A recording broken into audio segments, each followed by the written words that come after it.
The complete story of Suzuki GSX-R. The raw years 1984 to 1995, when Suzuki built race bikes with headlights.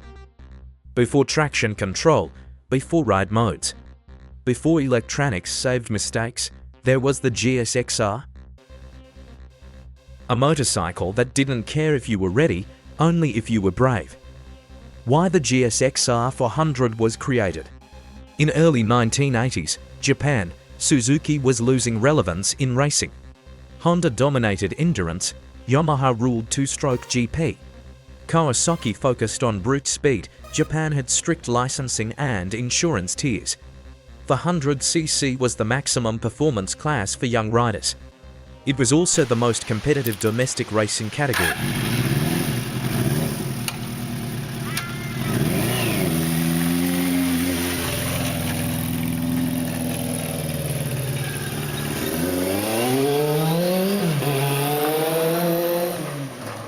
Before the GSX-R, sport bikes were heavy, modified street bikes.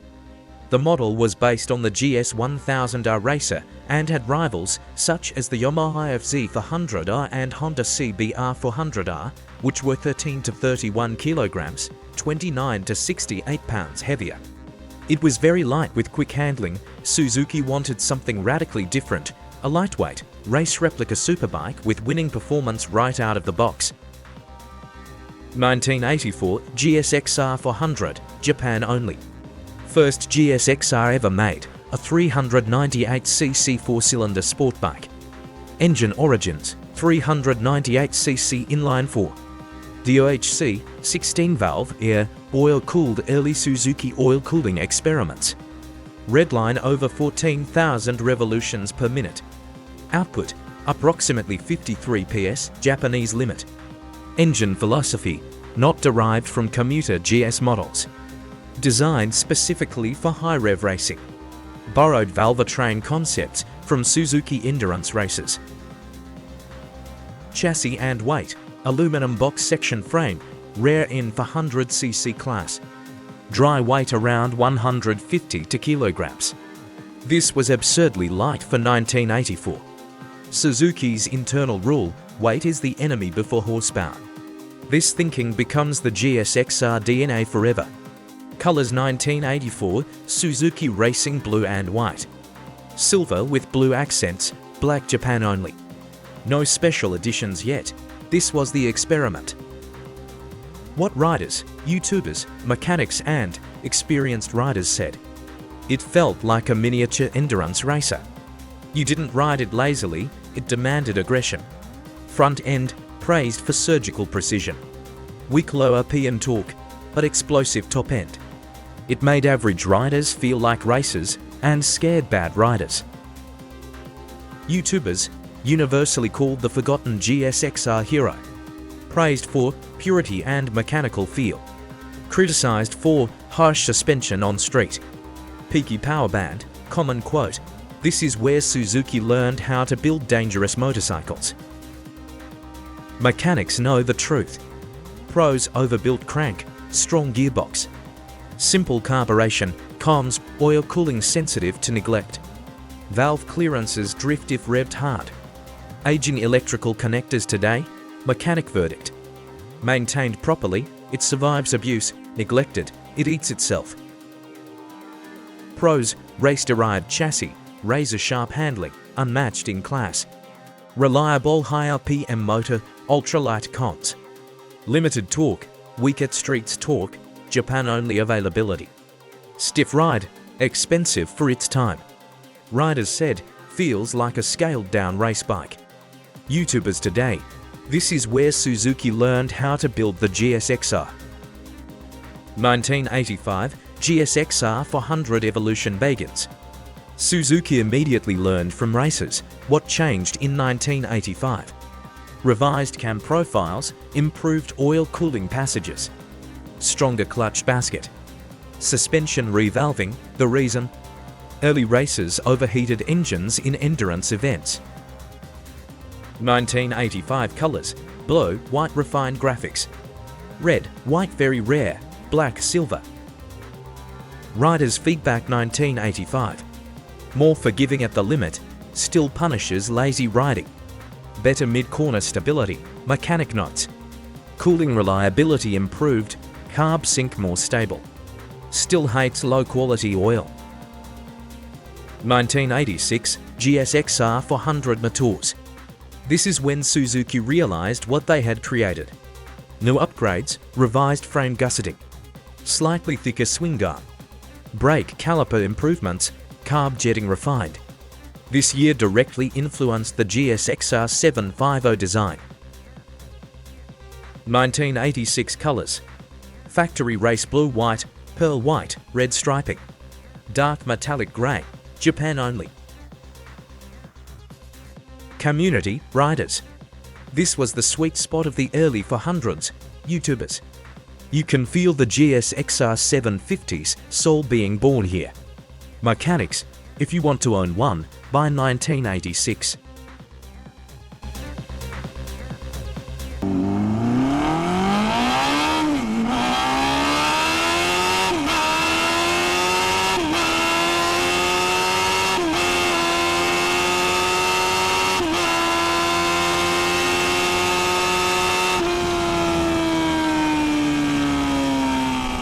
Why Suzuki created the GSX-R750. By 1984, Suzuki engineers reached a revolutionary conclusion. If we apply the GSX-R400 philosophy to a full-size superbike, the industry will never be the same. At the time, superbikes were heavy, steel frames were normal. Race replica mostly meant stickers. Suzuki ignored the market completely and focused on one target: endurance racing homologation. This was not built for comfort. This was built to win races and terrify rivals. 1985 GSX-R750 engine. 749cc inline-4 DOHC 16-valve. SAX, Suzuki Advanced Cooling System. Air plus oil cooling, not derived from the GS series. Designed from a clean sheet, inspired by Suzuki endurance race motors. Lessons learned directly from GSX-R 400 oil cooling. Output, 100 horsepower, astonishing in 1985. Redline 11,000 revolutions per minute. Suzuki engineers openly admitted, we chased weight reduction before horsepower. Frame and weight, the real revolution, aluminum box section frame. Dry weight, 176 kilograms, up to 20 to 30 kilograms lighter than competitors. Other manufacturers panicked, some laughed. But everyone copied it within 5 years. 1985, colors blue, white, iconic. Red, white, Japan and Europe limited, black, silver, rare. No special editions. This bike itself was the special edition. Riders, YouTubers, mechanics, experienced riders. Unstable if you're stupid, magical if you're skilled. Front end, razor sharp, rear suspension, harsh on street. Power delivery, aggressive, mechanical, raw. Rider emotion, it felt illegal, like Suzuki sold us a race bike by mistake. YouTubers, retrospective, cold. The motorcycle that embarrassed Honda. The beginning of the GSX-R fanatism. Praised sound, mechanical honesty, criticized. Flexi frame at extreme speeds. Zero rider aids obviously, consensus.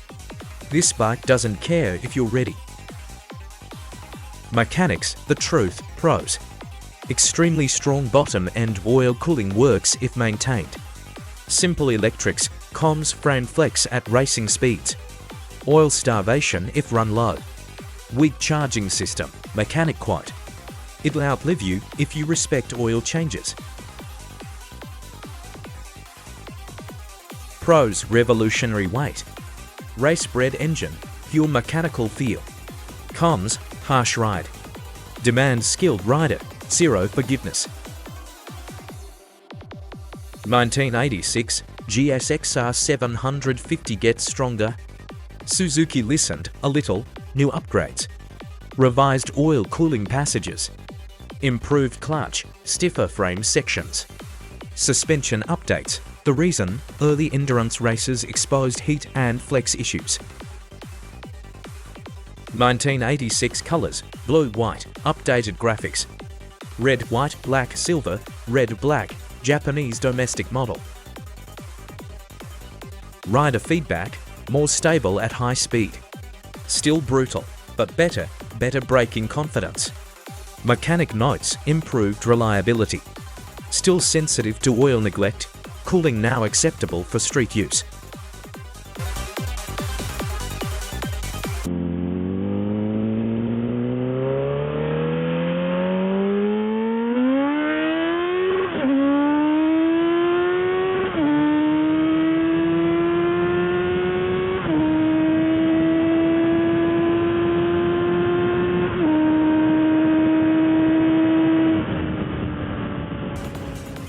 Suzuki saw a gap. What if we give the GSXR soul unlimited torque? So, in 1986, Suzuki released the GSXR1100, a sport motorcycle and a big brother for the GSXR750 that debuted the previous year. The model was based on the same concept as its little brother but received an increased displacement of 1100 cc.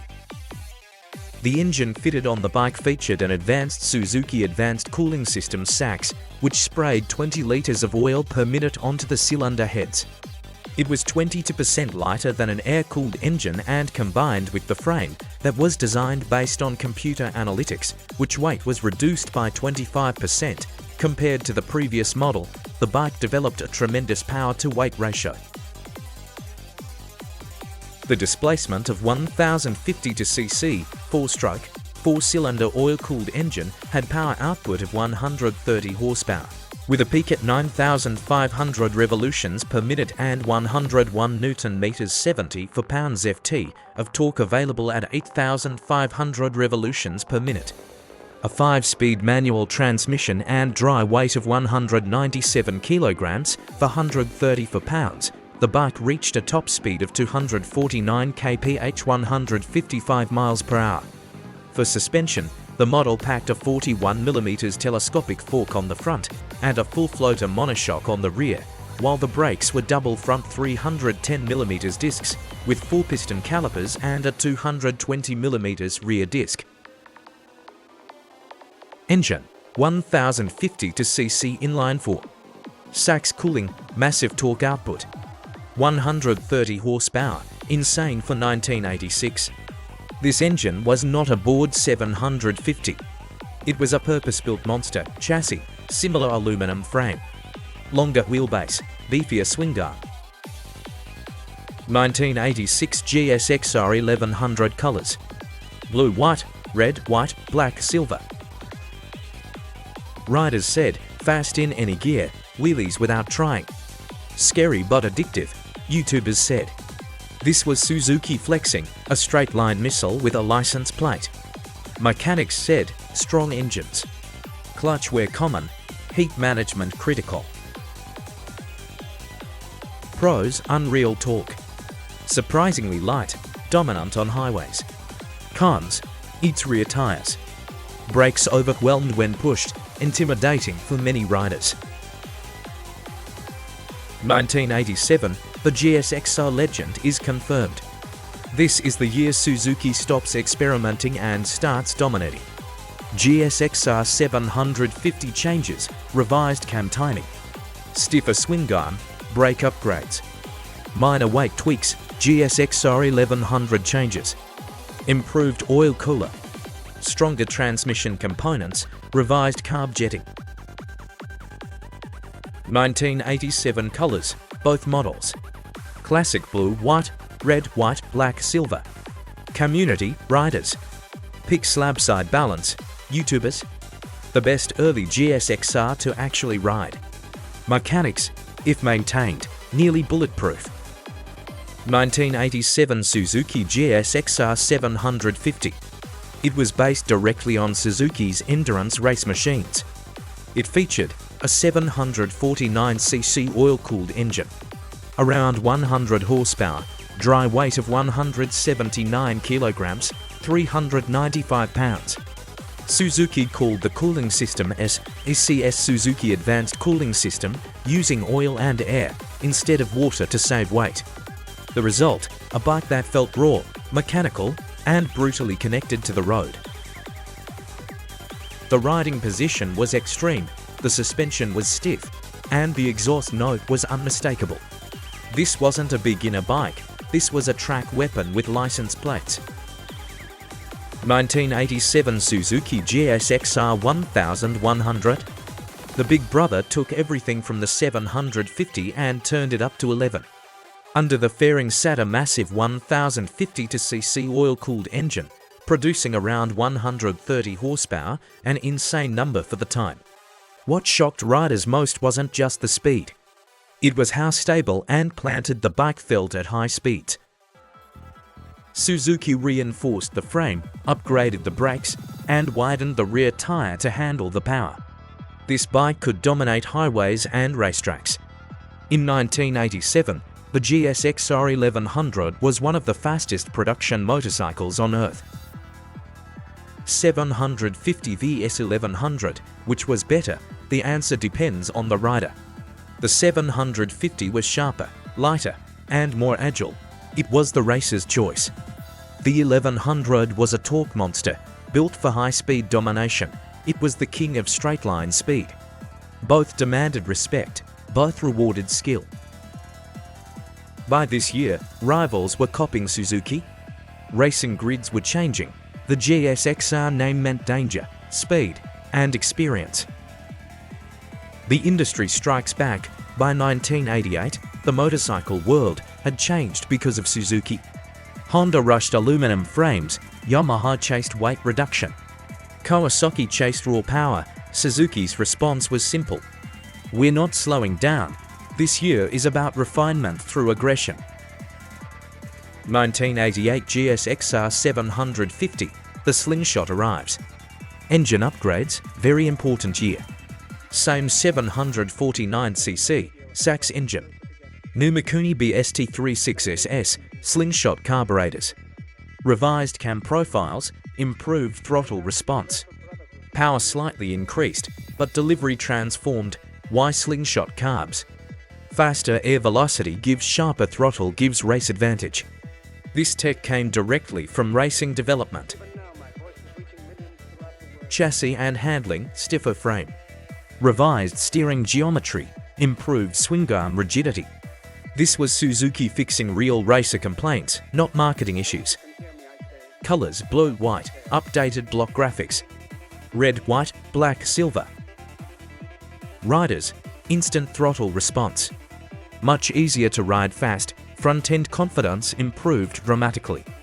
This is when the GSXR stopped fighting you, YouTubers say retrospective. This is the first GSXR that feels modern, still raw, but no longer wild. Mechanics, pros, slingshot carbs extremely reliable. Better fueling consistency, improved oil cooling reliability. Cons, carb synchronization critical. Rubber intake boots crack with age. Pros, sharper throttle, better handling. More usable power. Cons, still stiff on street, aging carb parts today. 1988 GSX-R1100.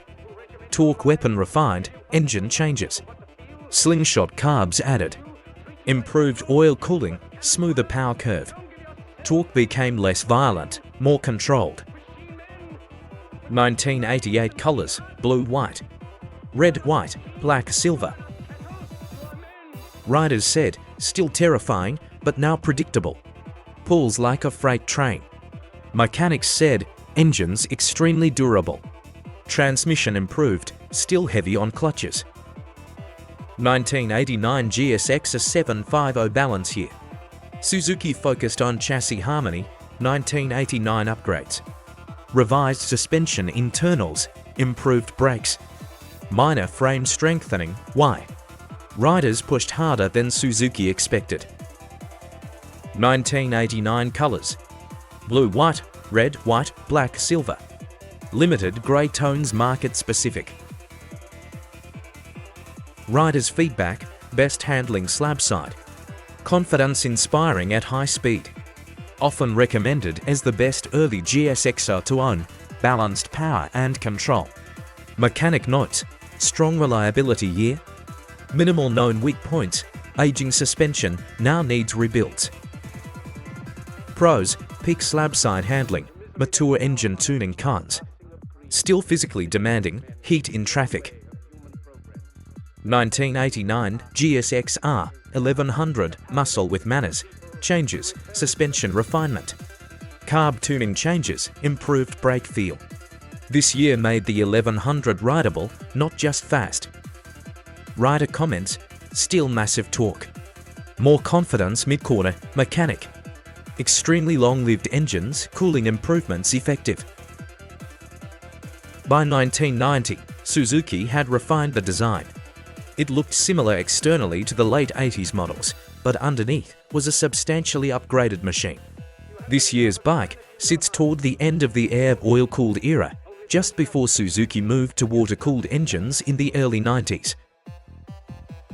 Engine and performance. This motor is a beautiful balance of usable power and rev-happy character. Engine type, 4-stroke, 749cc, DOHC inline-4, air oil-cooled. Carburation, for Mikuni BST38SS carbs.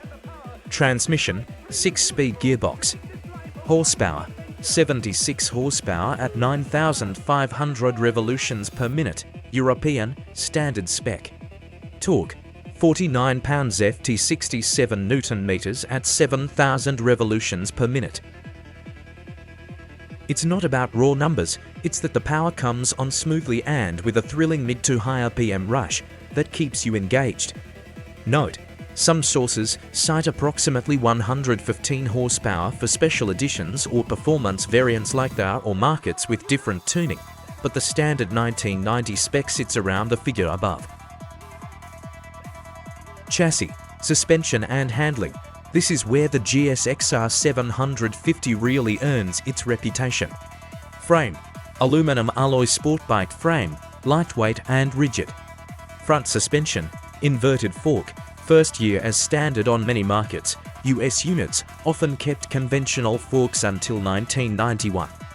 Rear suspension, full floater monoshock with adjustability. Brakes, twin 300mm discs up front with 4-piston calipers, single to 180mm at rear. Wheels and tires, classic, 3-spoke aluminum wheels. Front, 120/70th 17. Rear, 170/60th 17. Lightweight and sharp chassis geometry made the 750 incredibly flickable for its day, a bike that wants to lean in and stay there. Factory color options, blue-white, Suzuki racing colors. Directly inspired by Suzuki's endurance and GP race bikes, white, red. Black, red, or black, grey depending on market. Red, black, limited markets. Riding character, this bike feels alive. Throttle response, smooth and predictable, thanks to the carb setup. Chassis feel, light, sharp, and communicative. Sound, 4-into-1 exhaust bark with classic air, oil engine tone. It doesn't have modern electronics, but that's part of the charm. The bike feels raw and connected. Riders felt, heavier feel, but more planted. Still fast, but different, YouTubers said. The last truly brutal GSX-R. The end of the wild era, mechanics. Slight weight increase noticeable, still extremely reliable. Cooling at its best in slab side form. Pros: stability, reliability. Iconic design, cons. Less raw feel, starting to feel dated. Why riders still love it? Classic sport bike feel, balanced performance and agility. Vintage appeal, 90s aesthetics with real performance roots. Great base for customization, cafe conversions, track days, resto projects.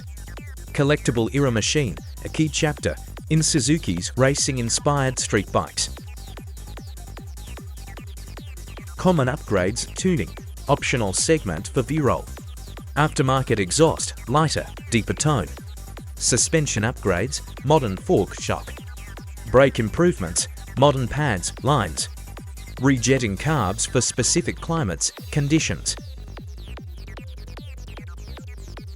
1990 GSX-R1100, the final brute. By 1989, Suzuki had already bumped the GSX-R1100's engine up from approximately 1050 cc to 1127 cc, dramatically increasing power. The 1990 L model built on that with significant chassis and suspension improvements to tame the huge torque and help the bike handle better than its 1980s predecessors. Engine and powertrain. This machine hides a ferocious heart under that classic fairing. Engine type: air, oil-cooled inline-4, DOHC, 16 valves. Displacement: 1127 cc. Carburation: for Mikuni flat-slide carburetors 40mm in 90. Transmission: 5-speed with wet, multi-plate clutch. Performance figures: horsepower: 143 horsepower at 9,500 revolutions per minute. Torque: 117 Nm, 86 pounds-ft at 9,000 revolutions per minute. Top speed: around 269 km per hour, 167 miles per hour. For 1990, these figures weren't just impressive, they were outright shocking for a road bike. Chassis and handling: power is nothing without control, and that's where the 90 shines. Frame: twin spar aluminum alloy, strong but lighter than old steel frames.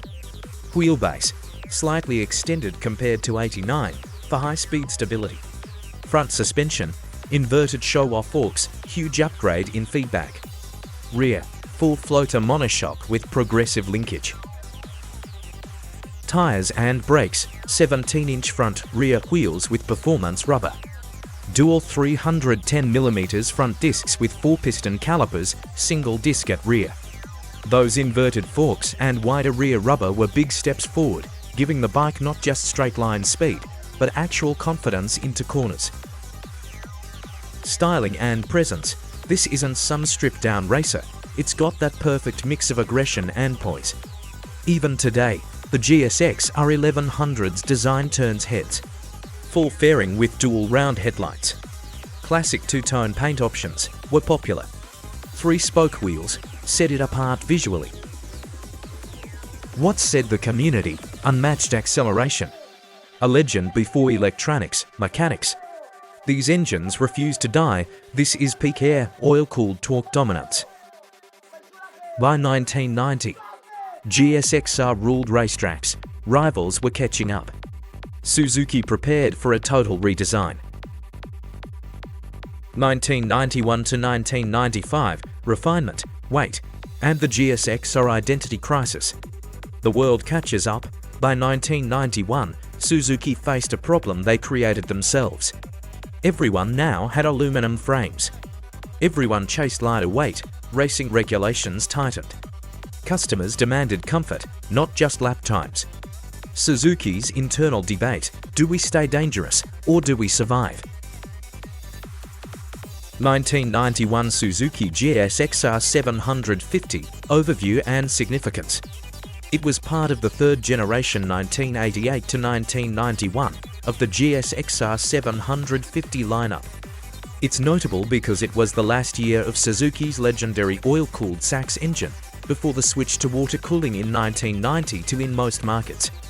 This generation is beloved by enthusiasts for maintaining a strong race replica character, light for its time by modern standards, its hefty, sharp handling, and very analog engine feel.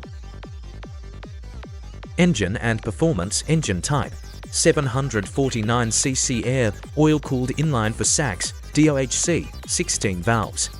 Power: approximately 116 horsepower at 11,000 revolutions per minute, slightly higher due to internal refinements. Transmission: 6-speed constant mesh, key engine features. Revised valve train with 1 rocker arm per valve and shim-adjusted lash for better precision. Mikuni carburetors with strong throttle response. Rear tire widened to 170mm, a big deal in 1991. Performance numbers: top speed approximately 154 miles per hour, 247 kilometers per hour. 0.25 mile approximately 10.9 sec. Dry, wet weight 208 kilograms, 458 pounds, approximately 244 kilograms, 540 pounds. Overall, for this year, revised cams. Softer power delivery, lower mechanical aggression. Power stayed similar, character changed. Why emissions, noise laws, and rider complaints. Chassis big change, new double cradle aluminum alloy frame. Heavier but stiffer, longer wheelbase. Increased stability, inverted front forks for improved rigidity, a big upgrade in this era. Suzuki sacrificed flickability for control. It feels raw compared to modern bikes. You sense engine vibes, steering feedback, and chassis character in every corner. It's pure analog, no rider aids, just skill and throttle control. Color options: pearl steel white, European blue, classic blue, white Suzuki race look. Pearl steel white, marble Italian red, white with red accents. Pearl novelty black, urban grey metallic, dark, stealth combo.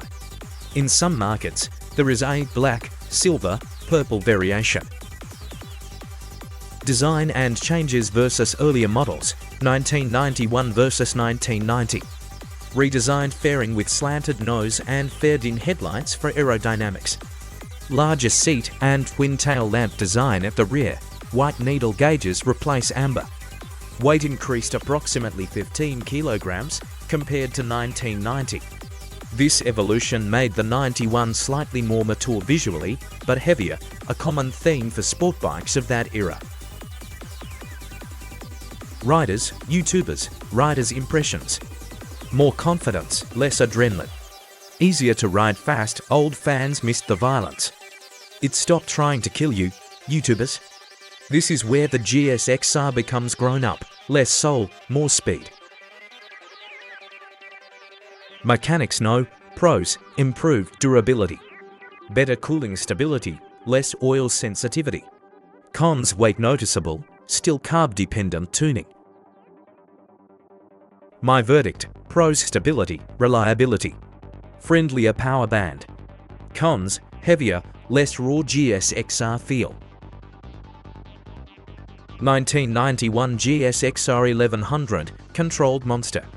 Unlike the 750, 1991 was not the last oil-cooled 1100. Oil cooling continued until 1992, water cooling arrived in 1993. This bike represents the peak of the oil-cooled GSX-R 1100 era, brutally fast, physically large, and unapologetically muscular. Engine: 1127cc, SACS. Revised internals, smoother torque curve. Crank horsepower, approximately 140 to 145 horsepower. Rear wheel, approximately 120 to 125 horsepower, top speed. Real world, 160 to 165 miles per hour, 260 to 265 kilometers per hour. Speedometer may show more. Around 140 horsepower at the crank, making it one of the fastest production bikes in the world at the time. Chassis: aluminum twin spar frame. Aluminum swing arm to 43mm upside-down USD forks. Fully adjustable rear shock. Stronger frame, longer wheelbase. Improved high-speed stability, dry weight, approximately 229 kilograms, 505 pounds. Wet ready to ride, approximately 260 to 265 kilograms, 573 to 584 pounds. This bike is heavy, even by early 90s standards, and that's part of its personality. Colors: blue, white, red, white, black, silver. What's new? Engine refinements, subtle but real. Internal updates for improved durability. Smoother high RPM operation, better heat management in extreme riding, suspension tuning, revised damping settings, slightly improved stability at high speed, better control under heavy acceleration. This matters because the GSX-R1100 was borderline insane at full throttle. Instrumentation update. White-faced gauges replaced amber tone dials. Clearer visibility, more modern look, small change, but noticeable. Minor body and fit and finish updates. Small fairing tweaks, improved panel alignment. Better seat comfort, still not comfortable. How the 1991 GSX-R1100 feels to ride. This is where the bike earns its legend. Torque monster, pulls brutally from low RPM. Stability king, feels unstoppable at high speed. Raw and physical, you ride it with your whole body. Heavy steering compared to 750s. Outdated brakes and suspension by modern standards. This bike doesn't dance through corners, it dominates roads. Riders said, fast without fear. Still brutal, but calmer. Mechanics. One of the most reliable 1100s ever. Clutch wear remains, cooling excellent. 1992, the year the GSX-R750 grew up and got serious. This wasn't a facelift, it wasn't an evolution. It was a complete reset. For 1992, Suzuki threw away the old formula and built an entirely new model from the crankshaft outward. It was the end of the legendary air, oil-cooled era and the beginning of modern GSXR engineering. To understand why the 92 matters so much, you have to start with the engine. Engine. 100% no for 1992. The bike received an all-new liquid-cooled engine, and this cannot be overstated. Nothing significant was carried over from the 1991 motor. Engine, 749cc inline-4. Doke, 16 valves, liquid-cooled, first time ever on a GSX-R750. 11.8 to 1 compression ratio. Claimed approximately 118 horsepower at 11,500 revolutions per minute. Redline around 13,000 revolutions per minute.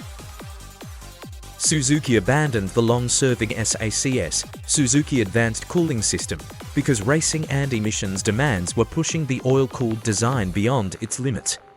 The new liquid-cooled engine allowed tighter tolerances, higher sustained RPM, better thermal stability, and increased durability under extreme riding. Engineering highlights why this engine was special. Compact cylinder spacing, reduced engine width. Shorter crankshaft for quicker revving. Water-cooled cylinder head and block, not just partial cooling. Oil jet piston cooling retained for higher PM reliability. New combustion chamber design for cleaner burn and stronger top end. The result, an engine that loved to rev, stayed cool on track days, and could be pushed hard without the heat soak issues that sometimes plagued the oil-cooled bikes. How it felt compared to 1991, riders immediately noticed. Slightly less low RPM punch than the oil-cooled motor. Much stronger and smoother top end, far better performance in hot weather and aggressive riding. Greater confidence at sustained high RPM. Chassis and frame. New engine, new backbone. Suzuki didn't just redesign the engine, they built a new chassis to match it. All new aluminum twin spar frame, 5-sided extruded sections. Increased torsional rigidity by roughly 20 to 25%, asymmetrical aluminum swing arm. The new frame was stiffer, more precise, and clearly aimed at track stability, even if it sacrificed some of the raw, nervous feel of early GSX-Rs. Suspension, 41mm inverted USD fully adjustable show-off forks. Fully adjustable rear show-off shock, geometry focused on high-speed stability, rather than flickability. On fast sweepers, the bike felt planted and serious. On tight roads, it demanded commitment and rider input. This was not a beginner's machine. Colors and styling, pure early 90s muscle. Blue-white, Iconic GSXR racing heritage, white with red and blue graphics. Gunmetal, grey with red accents, market dependent. The bodywork was wider and heavier looking than earlier models, but it screamed factory superbike. Twin headlights, slab-sided fairings, and a high tail made it unmistakably GSXR.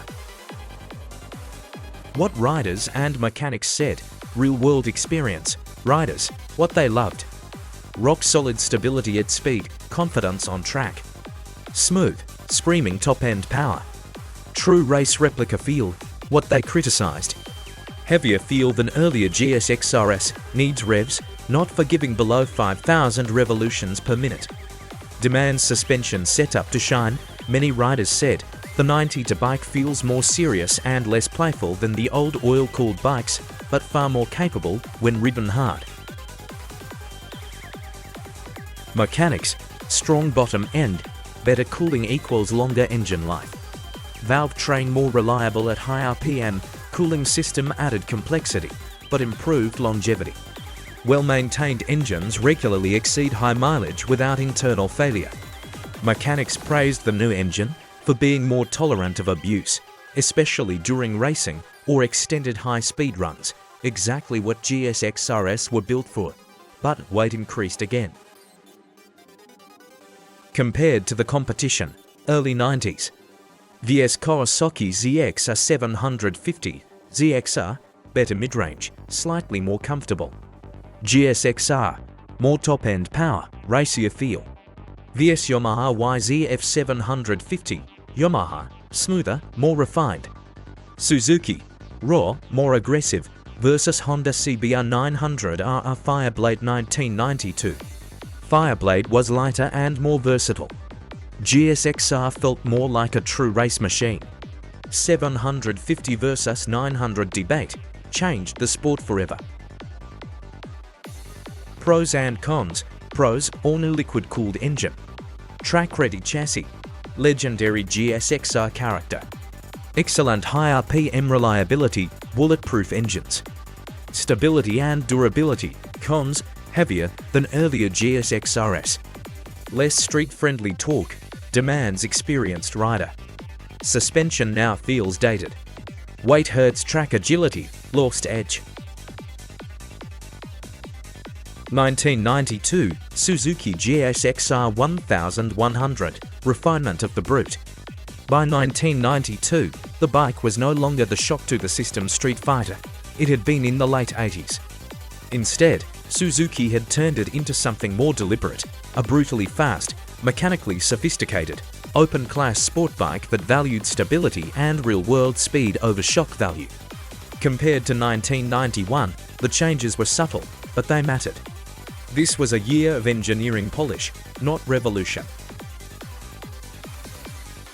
Engine, what actually changed for 1992?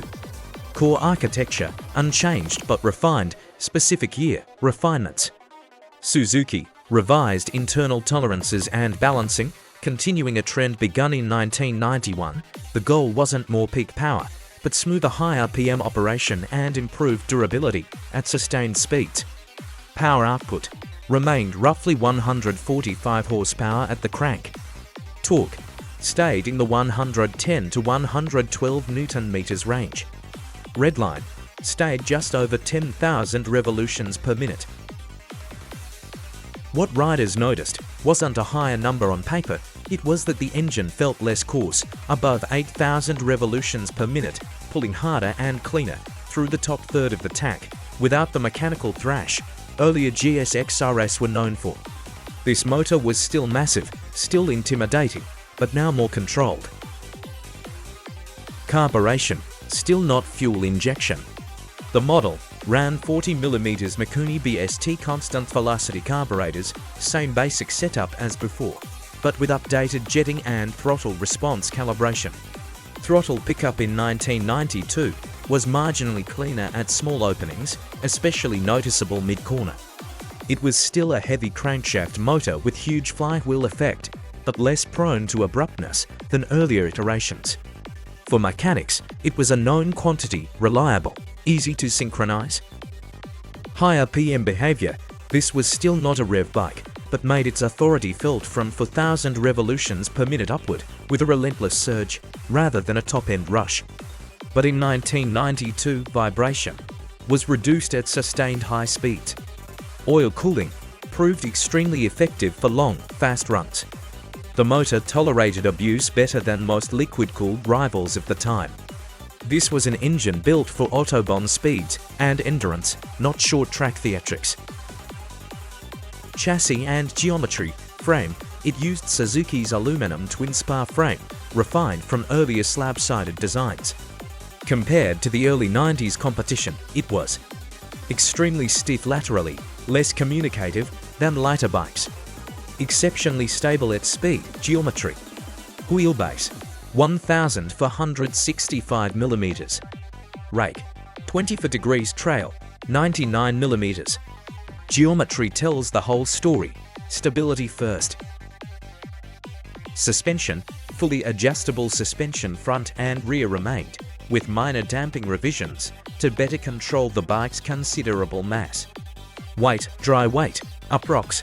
220 kilograms. No attempt was made to chase lightness. Suzuki clearly believed mass was a tool, not a flaw. Color schemes. Suzuki blue and white. Black with silver accents, no wild graphics. Functional, serious, almost industrial. VS competitors. Kawasaki ZX-11. Faster outright top speed. Smoother engine, less sporting chassis.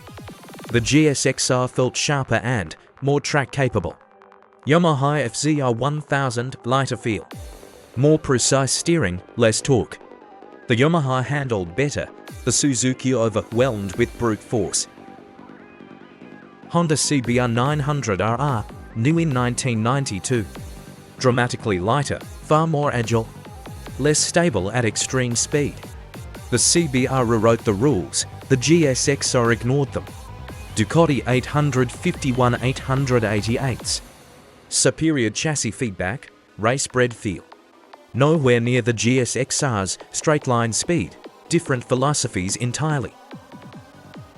Rider and mechanic impressions. Riders described it unshakable at speed. Physically demanding but rewarding. A machine that rewards commitment, not finesse, mechanics respected it for. Engine longevity, robust cooling, straightforward maintenance. Reviewers often noted that it felt overbuilt, and they weren't wrong, that was the point. Pros. Monumental torque. Rock-solid stability, proven engine durability. Real-world speed, unmatched. Cons. Heavy, slow steering. Intimidating for inexperienced riders, less feedback than lighter rivals.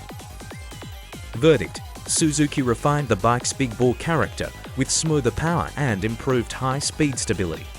Heavier than newer rivals, but unmatched for torque and composure. With water cooling arriving the next year, this is the final fully developed oil-cooled GSX-R. 1993 Suzuki GSX-R750.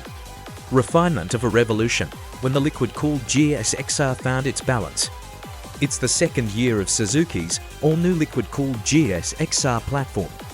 All is about refinement, durability, and rideability. Suzuki didn't redesign the bike again because they didn't need to.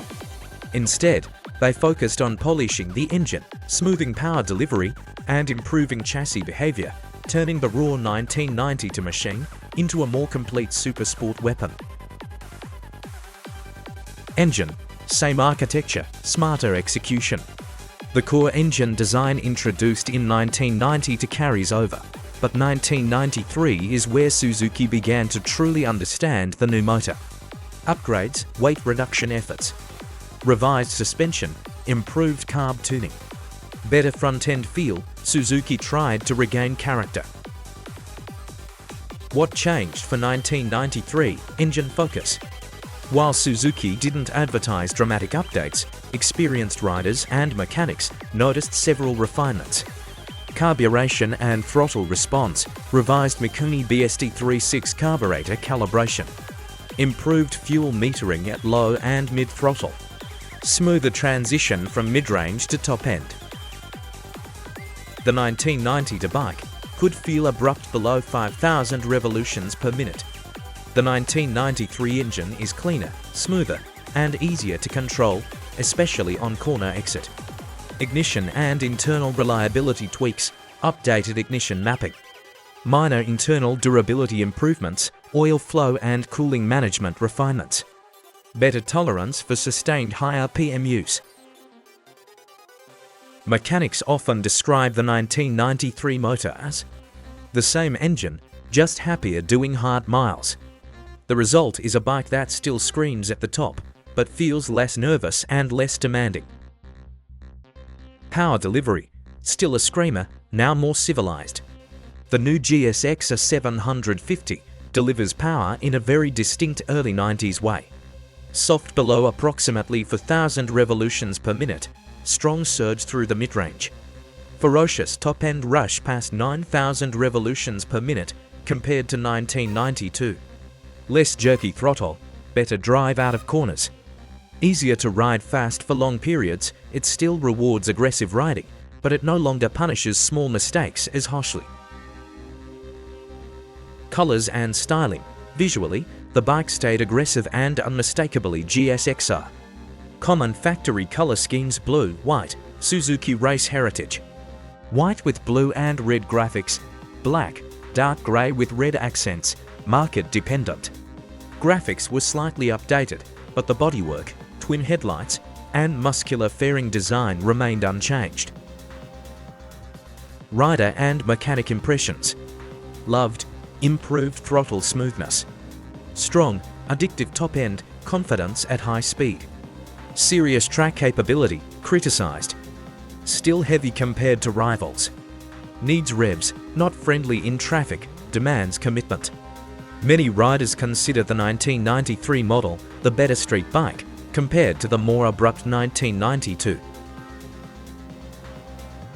Mechanics said fewer heat-related complaints than 92. Improved long-term reliability, a valve train and cooling system proved robust. Still complex compared to oil-cooled GSX-RS, but worth it. Suspension refresh, transforms bike, better, but still heavy. Compared to the competition, versus Kawasaki ZX-R750. Kawasaki, stronger mid-range, more comfort. Suzuki, sharper top end, racier feel. vs Yamaha YZF-750, Yamaha, smoother and more refined. Suzuki, more aggressive and visceral, versus Honda CBR900RR Fireblade. Honda, lighter, more versatile. Suzuki, more focused, more demanding, more race bike. The GSX-R750 still felt like the most hardcore 750 on the road. Pros and cons. Pros: refined liquid-cooled engine. Strong top-end performance, improved throttle response over 92. Excellent high-speed stability. Improved fuel, reliable. Cons: heavy for a 750, weak lower PM torque. Not forgiving for casual riders. Still overweight, not razor-sharp. 1993 Suzuki GSX-R1100, a new breed of big sport bike. It wasn't just another year for Suzuki's big model, it was the first true mechanical overhaul since the late 80s.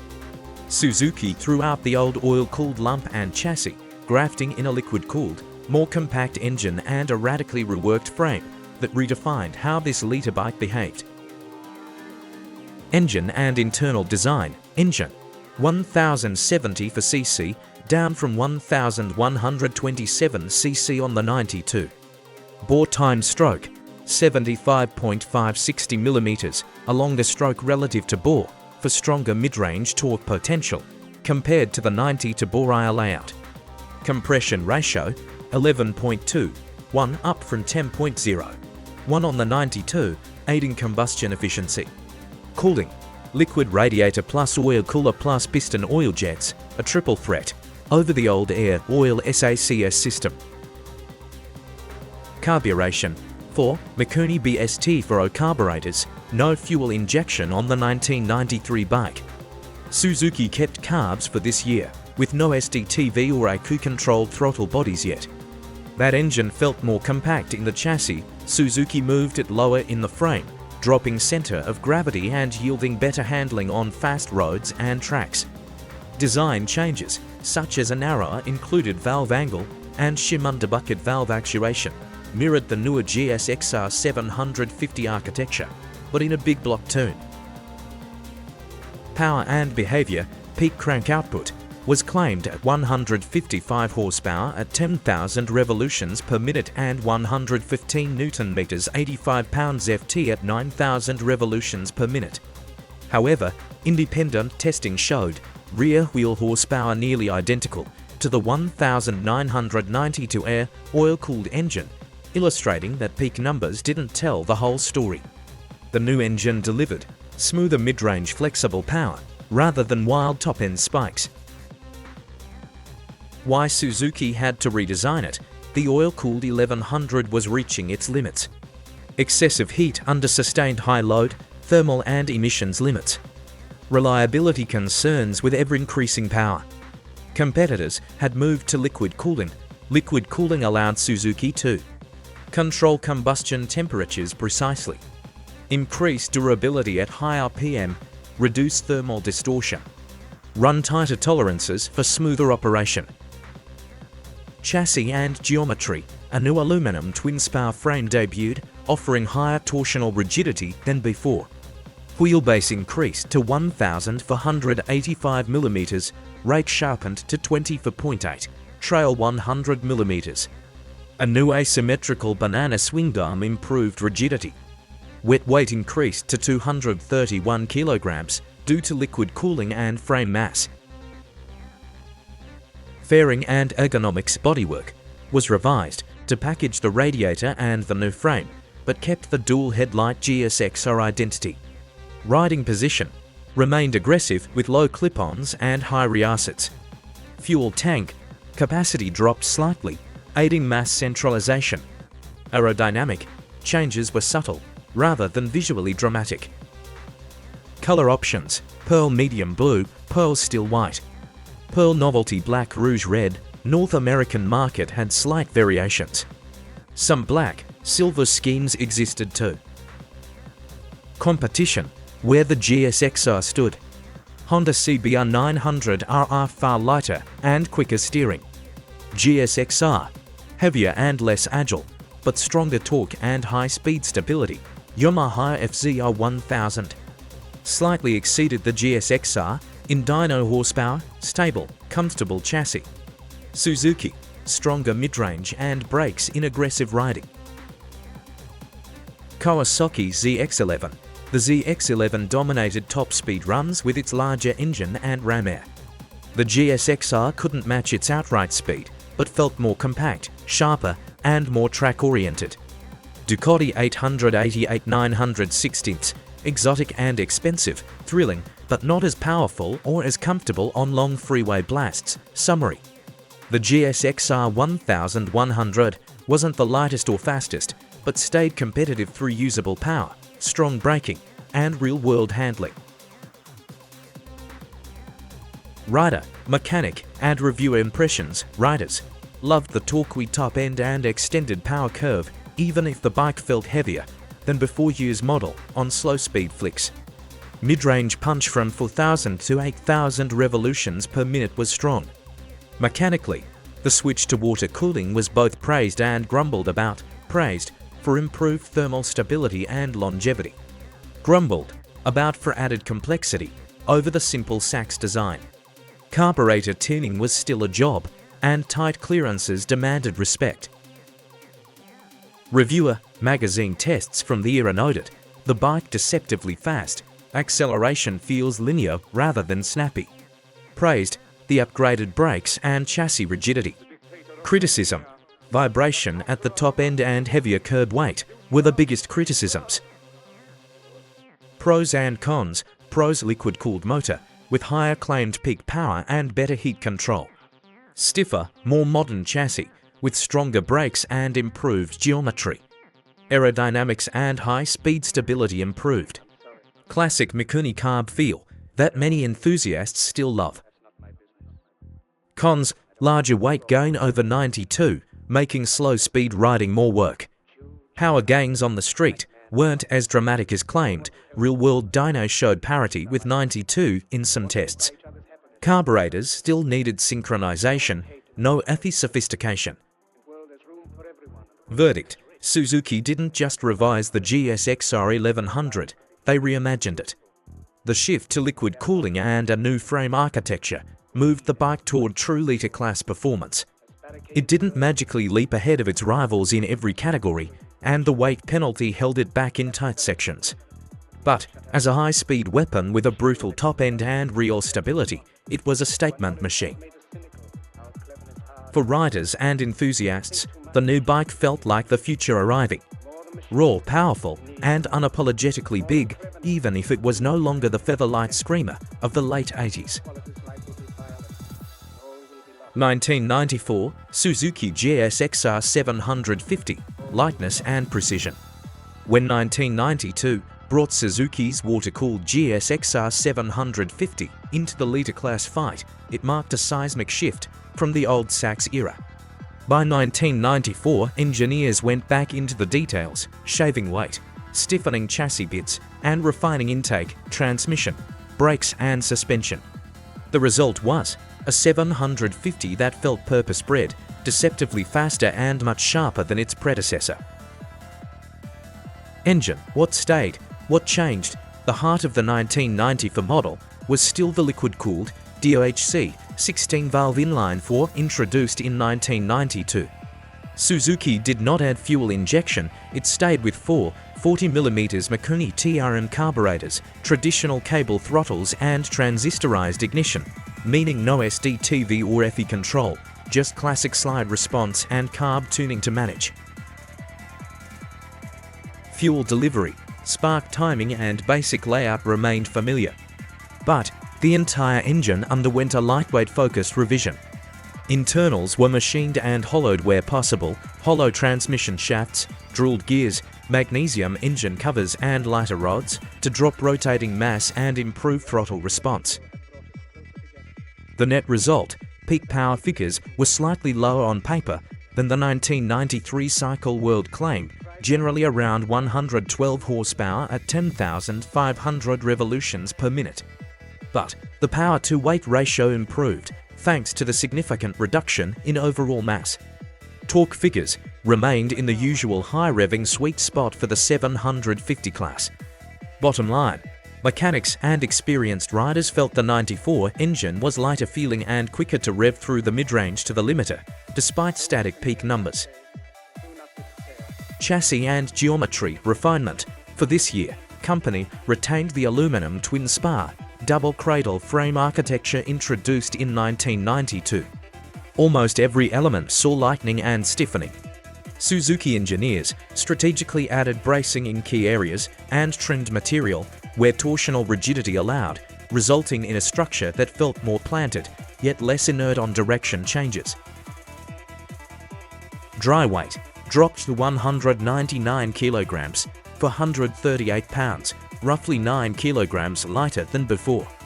A major accomplishment when nearly all the weight loss was earned through internal engine and chassis detail work.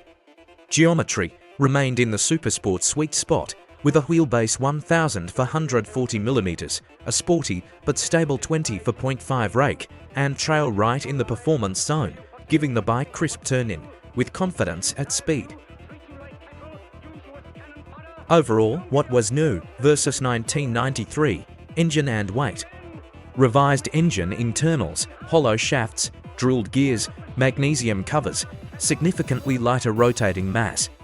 No power hike, but better effective power-to-weight brakes. 6-piston front calipers, more powerful, fade-resistant than previous generation 4-piston units. Suspension. Revised fork and shock valving, with thin-wall 43mm inverted forks and updated damping rates, tuned for the lighter chassis. Frame and swing arm refinements, strategic lightening and added bracing for improved rigidity, without weight penalty. Tires. Wider rear tire, 180/55 ZR17 for better rear traction and stability exiting corners. Colors, factory paint options for the standard WR model included: white, blue, classic GSX-R racing livery; red, purple, black or darker, aggressive scheme. In European, SPR markets, special homologation or racing-oriented liveries were also offered in limited numbers, but core colors remained these staple Suzuki palettes. Period rider and reviewer impressions. Testers of the day immediately noticed the way the 94 engine felt, more eager to rev and more tractable mid-range, not because it made more peak horsepower, but because it shed mass and spinning weight. On track, the wider tyre and stronger brakes gave riders confidence to brake later and accelerate earlier, with a chassis that liked quick direction changes without nervousness. Mechanically, experienced tuners noted that the lighter engine components and revised suspension cut unsprung and rotating mass, the kind of change that feels real on road or track, even if the stopwatch numbers aren't dramatically different. Competitors: Honda CBR750, CBR900 series; Yamaha FZR750 1000s, Kawasaki ZX-7R. The 1994 GSX-R750 carved a niche as a true rider's tool. Sharper brakes and revised chassis gave it an edge over softer touring-biased CBRs. Compared to Yamaha and Kawasaki, Suzuki's liquid-cooled, lightweight design felt more balanced front to rear and willing to hustle through transitions. While not the most powerful liter bike in a straight line in the 750 class, where chassis and handling trumped peak numbers, the 94 GSX-R750 was one of the most complete tools available. Pros and cons. Pros: sharper weight-focused redesign, lighter and more agile than before. 6-piston brakes offered real stopping power. Wide 180/55 tyre, improved traction and high-speed stability. Classic carb feel and rev-happy engine, simple, tunable, effective. Cons: carburetors still required sync and tuning, no FI sophistication. Paper horsepower was slightly lower than some rivals on drag strip numbers. Ride comfort remained firm, track-oriented handling, not cruiser-like compliance. Verdict: this year model wasn't about big headline figures, it was about refinement and real-world effectiveness. Suzuki's engineers trimmed weight in all the right places, strengthened hardware where needed, and sharpened the handling envelope without giving up the character that made the GSX-R lineage legendary. 1994 Peak Muscle, the most refined GSX-R1100. This year model represents the most polished evolution of Suzuki's first liquid-cooled engine platform. If 1993 was the revolution, and 1993 the stabilization, 1994 was the year everything finally came together. The bike is at its most mature, still brutally fast, still physically demanding, but smoother, stronger, and more cohesive than ever before. What changed? Engine focus. The 1994 model benefited from 2 full years of real-world feedback, both from riders and race teams. Carburation and throttle refinement. Further refined Mikuni carburetor jetting. Cleaner fueling at low throttle openings. Smoother transition into the mid-range, improved drive when exiting corners. Compared to 1992 to 93, the 1994 engine feels less abrupt and more predictable, especially in aggressive street riding. Ignition and internal optimization, updated ignition mapping. More consistent combustion under load. Minor internal durability improvements, improved oil flow management. Mechanics widely regard the 1994 engine as the most reliable and stress-free of the early liquid-cooled GSX-R1100s. Styling and colors. Typical factory colors. Blue-white, Suzuki Racing Heritage. White with red and blue striping. Metallic grey, silver with red accents. Visually, it still looked like a factory superbike, massive tank, thick fairings, and dominant stats. Rider and mechanic impressions. Loved: immense torque, improved throttle smoothness. rock-solid stability at very high speeds. More confidence compared to earlier models, criticized, heavyweight.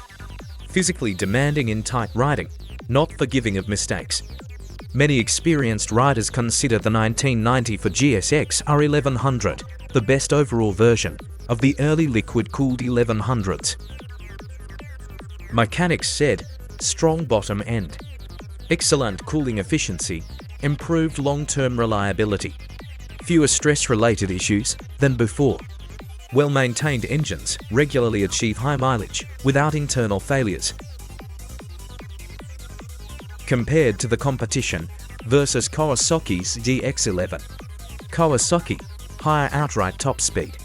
Suzuki, more aggressive, more visceral, versus Yamaha FZR1000. Yamaha, lighter and more agile. Suzuki, vastly superior torque. vs Honda CBR1000F, early Blackbird lineage. Honda smoother and more refined, Suzuki louder, heavier, and more intimidating. The GSX-R1100 remained the ultimate muscle superbike. Pros and cons. Pros: massive, effortless torque. Exceptional high-speed stability. Proven durability. Cons: heavy and physically demanding.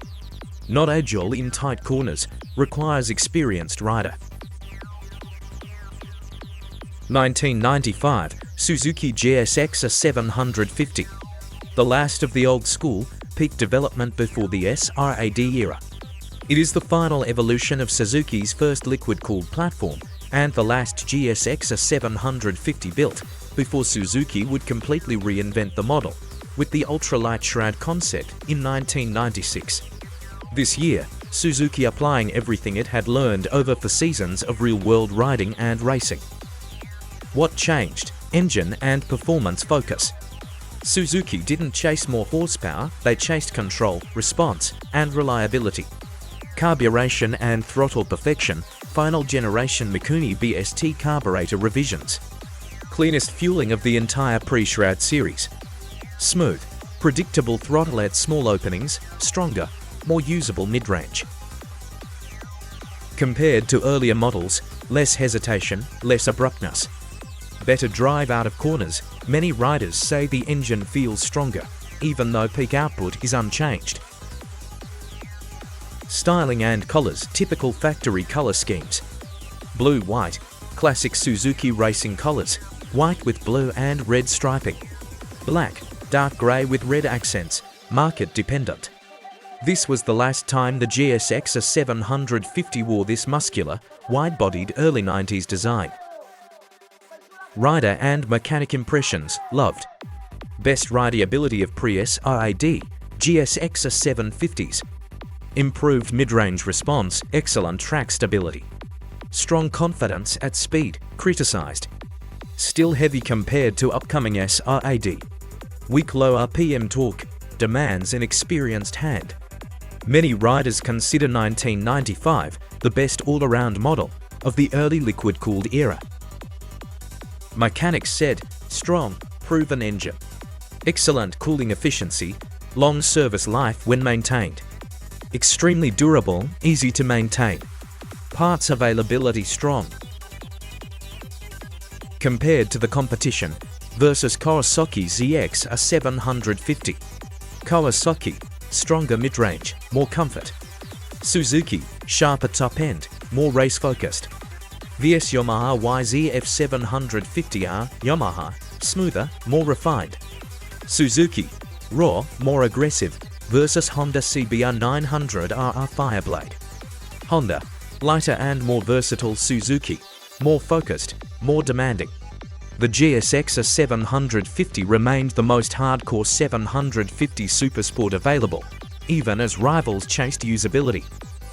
Pros and cons. Pros: most refined pre-shroud GSX-R750.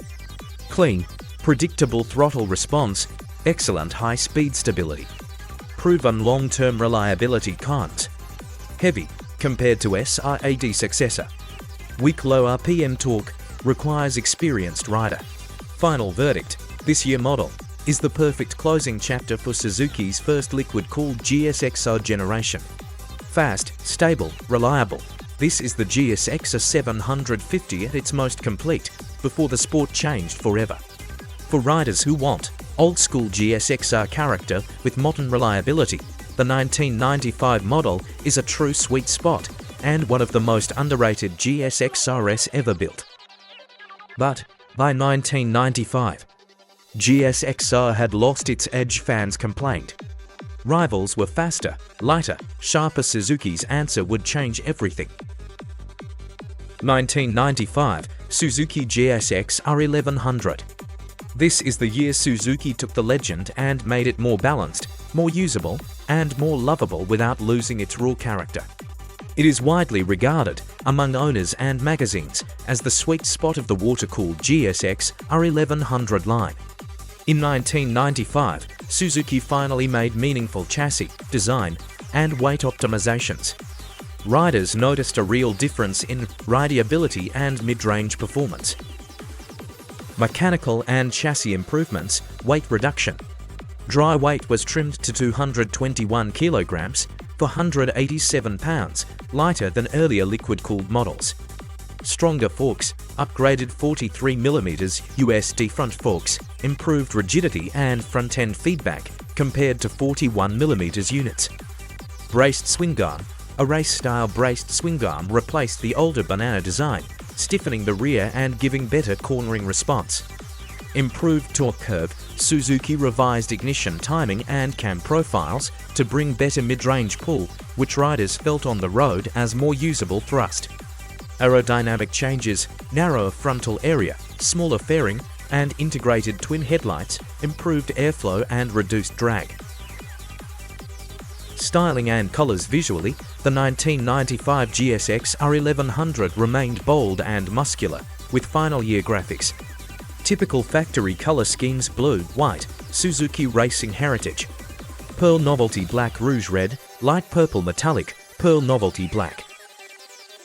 Rider and mechanic impressions. Loved, monumental torque. Improved throttle smoothness, stability at high speeds. Confidence compared to earlier models.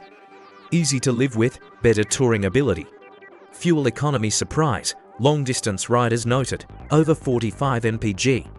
Criticized, physically demanding, not forgiving of mistakes. Mechanics said, exceptionally strong bottom end.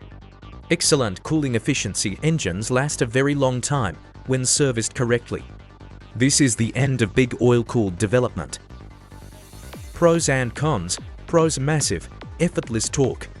Rock-solid high-speed stability, proven long-term durability. Weight reduction, big benefit against competition. Cons: not agile in tight corners. Requires experienced rider. Final verdict: the 1995 model is the finest expression of Suzuki's big-bore GSXR philosophy. It delivers power, authority, and mechanical dominance. Famous for being more smooth and predictable than earlier water-cooled versions, yet still monstrously fast. For riders who want old-school superbike brutality with maximum reliability, this GSXR is the one to own. 1996-2000 SRAD Ram Air and the GSXR Rebirth. Suzuki is backed into a corner. By 1995, Suzuki faced humiliation. Honda's CBR was refined, Yamaha's YZF was lighter. Kawasaki was brutally fast, GSXR fans said. It doesn't feel like a GSXR anymore. Suzuki engineers responded, then we will rebuild it from nothing. 1996 Total Reset. SRAD shock when the GSX-R750 was reborn. This is not an update, this is a resurrection. This is the year Suzuki burned everything down and started over. After years of increasingly heavy, muscular GSXRs, Suzuki realized the class had changed. The Honda Fireblade had rewritten the rules, and weight, not just power, had become the new battlefield. Suzuki's response was radical: Shrad, Suzuki Ram Air Direct. The result was a bike that shocked the motorcycle world. Engine, new direction, not just more power. While the 749cc inline-4 was based on the previous architecture, the 1996 engine has been heavily reworked to suit the SRAD concept. Core engine architecture, 749cc inline-4. Doge, 16 valves, fully liquid-cooled. 128 horsepower with ram air effect. Designed to work as part of a complete aerodynamic system. This was no longer just an engine, it was part of the airflow design. SRAD. Why this engine was different. The defining feature of the 1996 model is ram air induction. System explained, large intake ducts integrated into the front fairing. Pressurized air fed directly into the airbox at speed. Increased intake pressure at high velocity. More oxygen equals more power at speed. SRAD at low speeds, bike behaves normally. At high speeds, engine comes alive, pulling harder the faster you go. This was a race-derived concept, directly influenced by endurance and superbike competition. Engine refinements. Suzuki didn't just add ram air, they reshaped the engine's character. Internal and induction changes, revised cylinder head breathing. Updated carburation to work with pressurized intake. Revised ignition mapping, improved combustion efficiency. The engine revs faster, spins freer, and feels lighter internally than the pre-SRAD motors. Power delivery, faster, sharper, more urgent. This is where the Suzuki GSX-R feels completely different. Stronger mid-range than previous models. Explosive top-end rush power increases with speed. Much faster acceleration than its predecessors. Compared to the 1995 model. Feels dramatically quicker, responds instantly to throttle. Encourages aggressive riding. Riders often describe it as the first GSX-R that feels truly modern. Chassis and weight. The real revolution, the biggest shock of the new bike, wasn't the power, it was the weight loss. Frame and chassis, all new aluminum twin-spar frame. Much narrower and lighter, significantly reduced overall mass. Shorter wheelbase, sharper geometry. Suzuki cut tens of kilograms. For the first time in years, the GSX-R750 felt flickable, agile, instinctive. Suspension and brakes, fully adjustable inverted show-off forks. Fully adjustable rear show-off shock firmer, more race-oriented damping. Stronger, more modern braking performance. The bike now rewards precision and speed, not brute force. Styling and colors. The 96 model looked like nothing before it. Razor-sharp bodywork, narrow waist, high tail. Huge ram air intakes, typical factory colors. Blue-white, iconic shroud look. White with blue and yellow accents, black, dark graphics. This design instantly became legendary. Rider and mechanic impressions loved. Massive weight reduction. Explosive acceleration, modern handling. Track-ready feel, straight from the factory. Front end, laser precise, criticized, less comfortable. More aggressive riding position. Demands rider commitment, many riders said. This is the GSX-R that brought Suzuki back, this thing turns by thought. It felt like 1985 again, but faster. Mechanics said, pros. Strong top end, excellent cooling. Modern reliability, strong engine internals. Excellent performance when maintained correctly.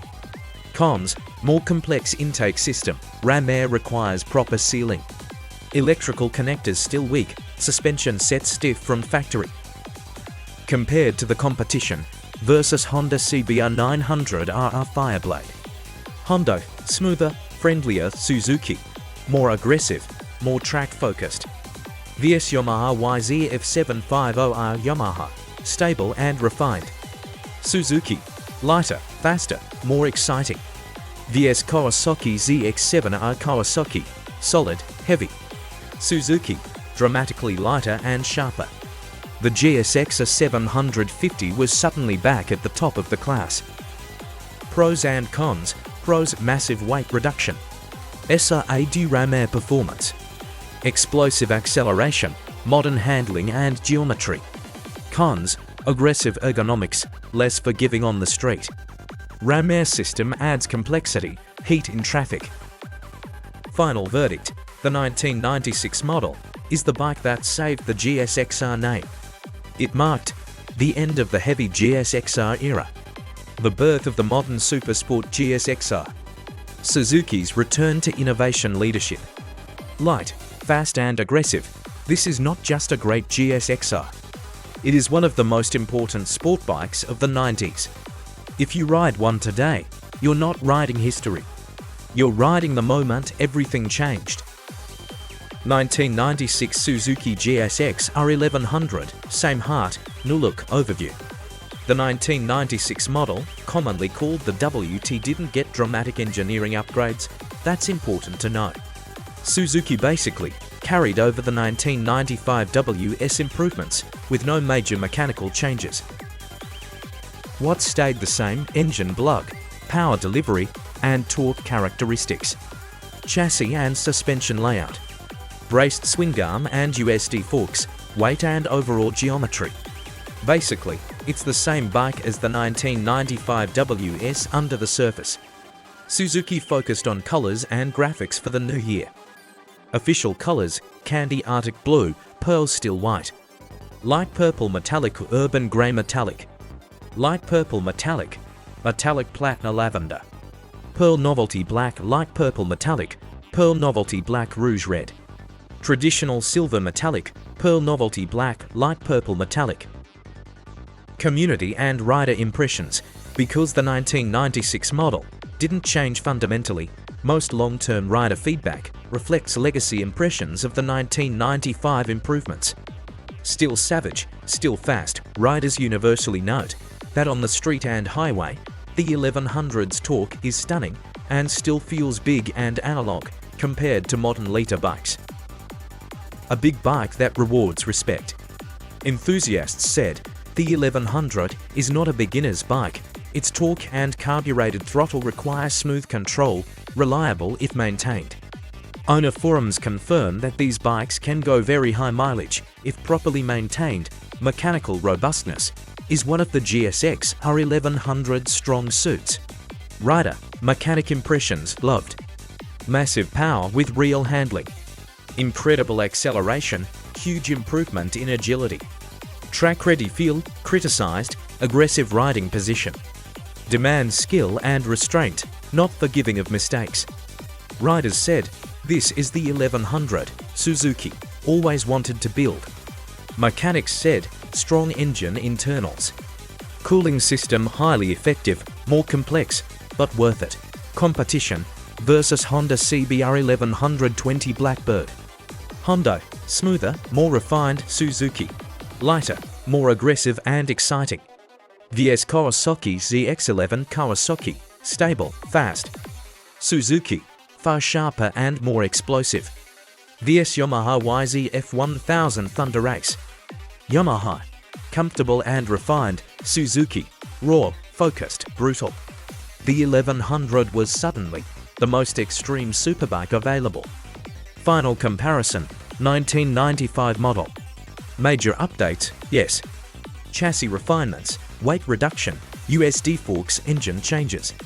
Refinement to torque delivery, no redesign, aerodynamics. Narrower nose, integrated twin headlights, rider vibe. Noticeably improved rideability and balance. 1996 model, major updates, no. Carryover from 1995, engine changes. Same specification as 1995, aerodynamics. Unchanged from previous year, rider vibe. Same strong, refined character. Final verdict, 1995. The one collectors, riders, and enthusiasts point to as the best balance of power, handling, and classic character. 1996 carries that package forward with no mechanical changes, preserving what made the WS special. 1997, Shroud evolved from shock to confirmation. 1996 stunned the world. 1997 had a different job. Suzuki didn't need to shock anyone anymore. Now it needed to prove the Shroud GSX-R wasn't a fragile experiment, but a real, durable supersport platform. Suzuki's gamble for 1997 was confidence. No panic updates, no redesign, no softening. New upgrades were updated aerodynamics, graphics, a front cowl, more aggressively inclined over the front wheel and a reshaped tail section with a large, detachable single-seat cowling, more in tune with the GVT GP bike look. New paint schemes for 97 included blue and white, red and black and silver grey liveries. Riding impressions on the road. The GSX-R750's engine character is clear. Below 6,000 revolutions per minute, its civil but reserved most punches of throttle are met with modest response until the cams open up. Above 8,000 revolutions per minute, the bike transforms. It's a rush of intake noise and acceleration that never stops feeling purposeful until the red line. Experienced riders will note the need to use gears aggressively, keep the revs up, and this motor shines. Let the tack fall, and it's a reminder that it was designed with racetrack intent. The steering is quick and unforgiving, and the bike's mass centralization lets it flick between bends with confidence. Mechanically, this era of GSXR is thoroughbredly analog.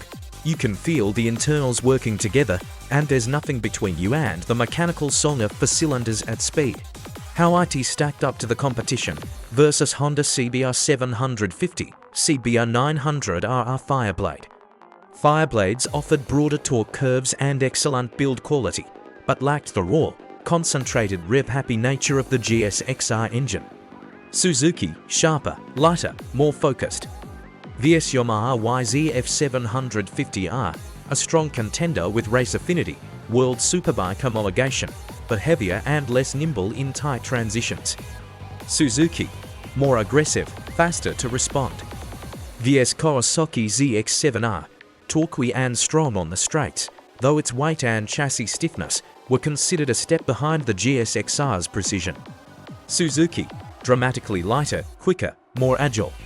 Where the Suzuki excelled was package cohesion, engine, frame and aerodynamics that worked together with razor-sharp focus on speed and handling, very much in the spirit of 90s superbike engineering. The GSXR remained the most race-biased Japanese 750 you could buy. Pros and cons. Pros: engine, compact, lightweight, high revving with excellent top-end rush. Chassis, race-derived geometry and stiffness give sharp handling. Weight, conservative dry weight, 179 kilograms, helps agility. Character, pure, mechanical, analog throttle to road experience, high revving, race-bred engine.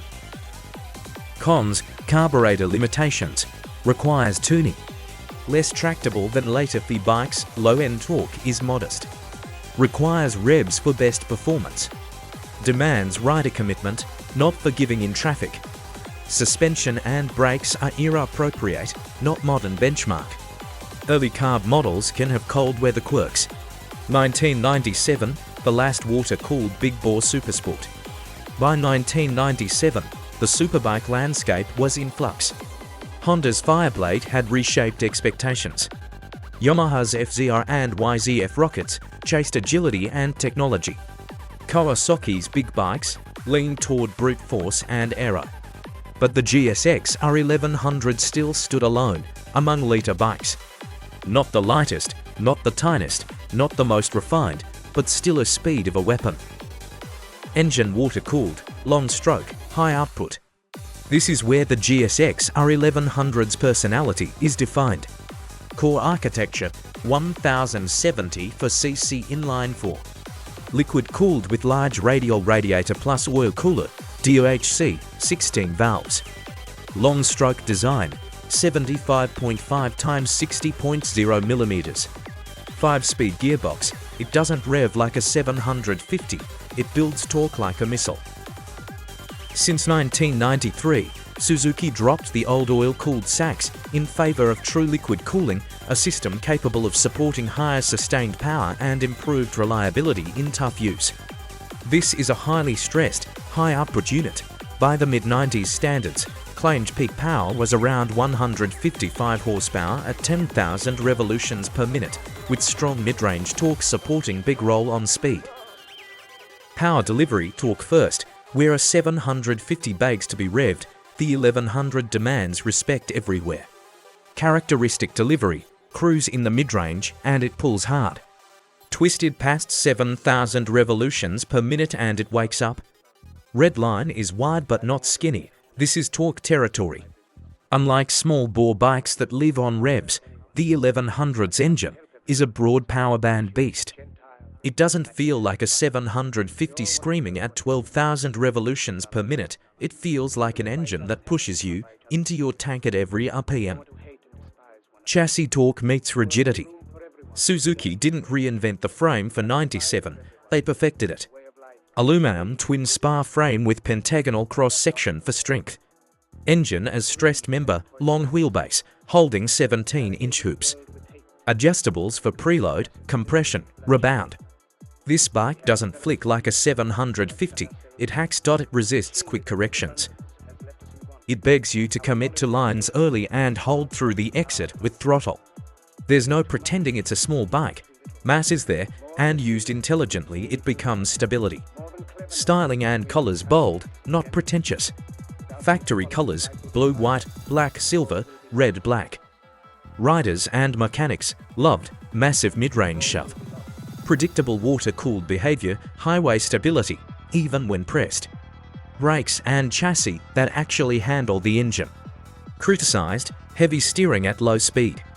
Heat on long idles, still a liter bike, suspension demanding setup. Torque can exceed tire grip in sloppy conditions. Mechanics said pros. Strong bottom end, reliable cooling. Extensive aftermarket for carbs and jets. Easy access to major service points. Cons. Carb synchronization is essential. Liquid cooling adds service points, hoses, water pump. Heat soak in traffic valve checks, not optional on regular intervals. Competition versus Fireblade. Lighter, more agile, smoother delivery. GSX-R1100. More shove, greater top-end speed, heavier personality. VS Kawasaki ZX11, aerodynamic grunt and high-speed dominance. GSX-R1100. Richer mid-range, more character. VS Yamaha FZR1000, YZF1000. Yamaha, sharper chassis feels Suzuki, stronger mid-range, more grunt. Suzuki's Giant was never the most balanced liter bike, but it refused to be ignored. Pros and cons. Pros, big torque and roll-on speed. Proven water-cooled performance, big bike stability at speed. Forgiving top-end compared to pure race 750s. Cons, heavy at city speeds, demands throttle control in dirty pavement. Carbs require patient tuning, suspension not plush. Why 1998 matters. The 1997 GSX-R750 was radical, light, and brutally fast, but raw. Early owners and racers found abrupt throttle response. Nervous high-speed stability, carburation that could feel sharp on partial throttle. Suspension that demanded setup skill, but Suzuki listened.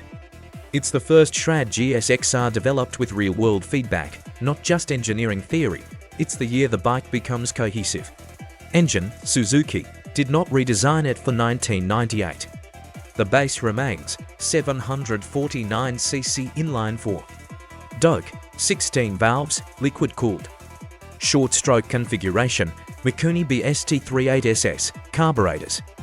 Shred pressurized airbox, 135 PS, with ram air. But internally, nearly everything that affects how it feels was refined. Internal engine refinements, 1998 versus 1997. Suzuki focused on rotational mass, combustion stability, and throttle response. What changed internally? Revised piston design, slightly lighter. Reduced reciprocating mass, cleaner higher PM response. Updated cam timing, not more aggressive. Optimized overlap for ram air efficiency. What changed internally? Revised ignition mapping, smoother mid-range. Less abrupt transition onto the cam, improved crank balance tolerances. Reduced vibration at sustained higher PM. Mechanics noticed immediately, it revs cleaner than the 97. Less mechanical harshness, above 10 grand. SOAD refined, not reinvented, The Suzuki Ram Air Direct system remains mechanically identical in concept. Twin front intakes, pressurized airbox. Speed-dependent intake, pressure increase. What Suzuki fixed? Better airbox sealing? Improved duct alignment, more stable fueling under ram pressure. The result, less surging at partial throttle. Stronger, cleaner pull from 8,000 revolutions per minute upward. More predictable power delivery at track speeds. This engine still comes alive the faster you go, but now it does so without the nervous edge of the first shroud year. Power delivery, how it rides character. Below 6,000 revolutions per minute, functional, not friendly. 6,000 to 9,000 revolutions per minute, urgent and muscular. 9,000 to 13,000 revolutions per minute, violent, relentless, mechanical joy compared to 1997. Throttle response is cleaner, mid-range is less spiky. Top end feels more sustained, not just explosive.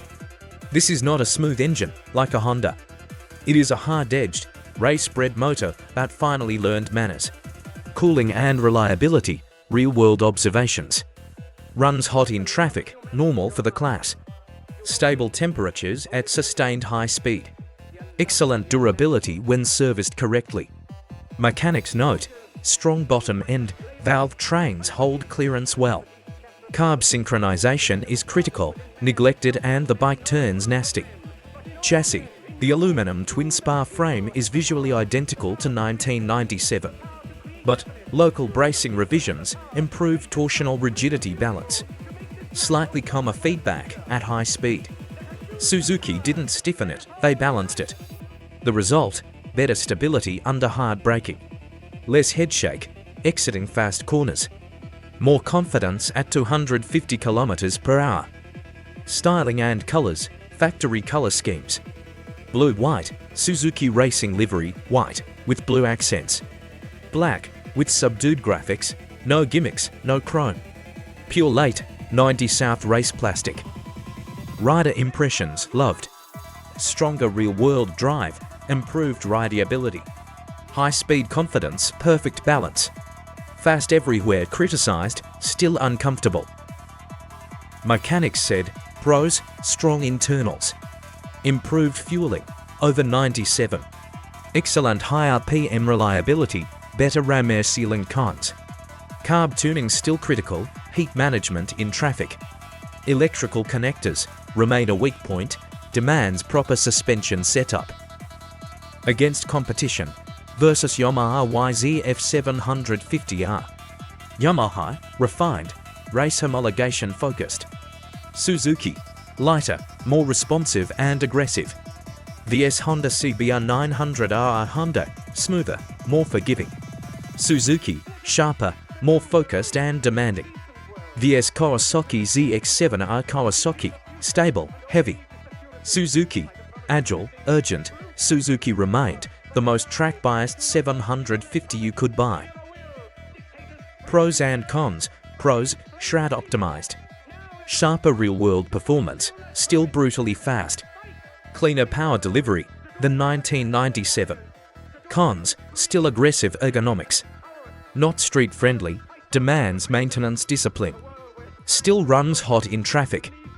1998, the end of the GSX-R1100. It was the final year of GSX-R1100 production. Full stop, no successor, no overlap year, no replacement. When Suzuki shut it down, they didn't evolve it, they killed the entire concept after 1998. No GSX-R1100, no open-class GSXR. No carbureted big-bore superbike from Suzuki ever again. What came next was something else entirely. Why Suzuki ended it? By 1998, the 1100 was at a dead end, technically and philosophically. One, the engine had reached its limit. The 1127cc liquid-cooled motor was physically massive, already highly stressed at peak output. Limited by carburation and emissions, heavy, compared to emerging litre engines. To push it further would have required fuel injection, new crankcases, new head design, new chassis proportions, to the class was dying by the late 1990s. Open-class superbikes were losing relevance. 750s dominated racing. Lighter bikes were about to be reborn under new rules. The GSX-R1100 existed between eras. Too big for racing relevance to raw for sport touring. Too heavy for the next generation, Suzuki knew the format was finished. The Hayabusa was coming. Suzuki did not replace it with another GSXR.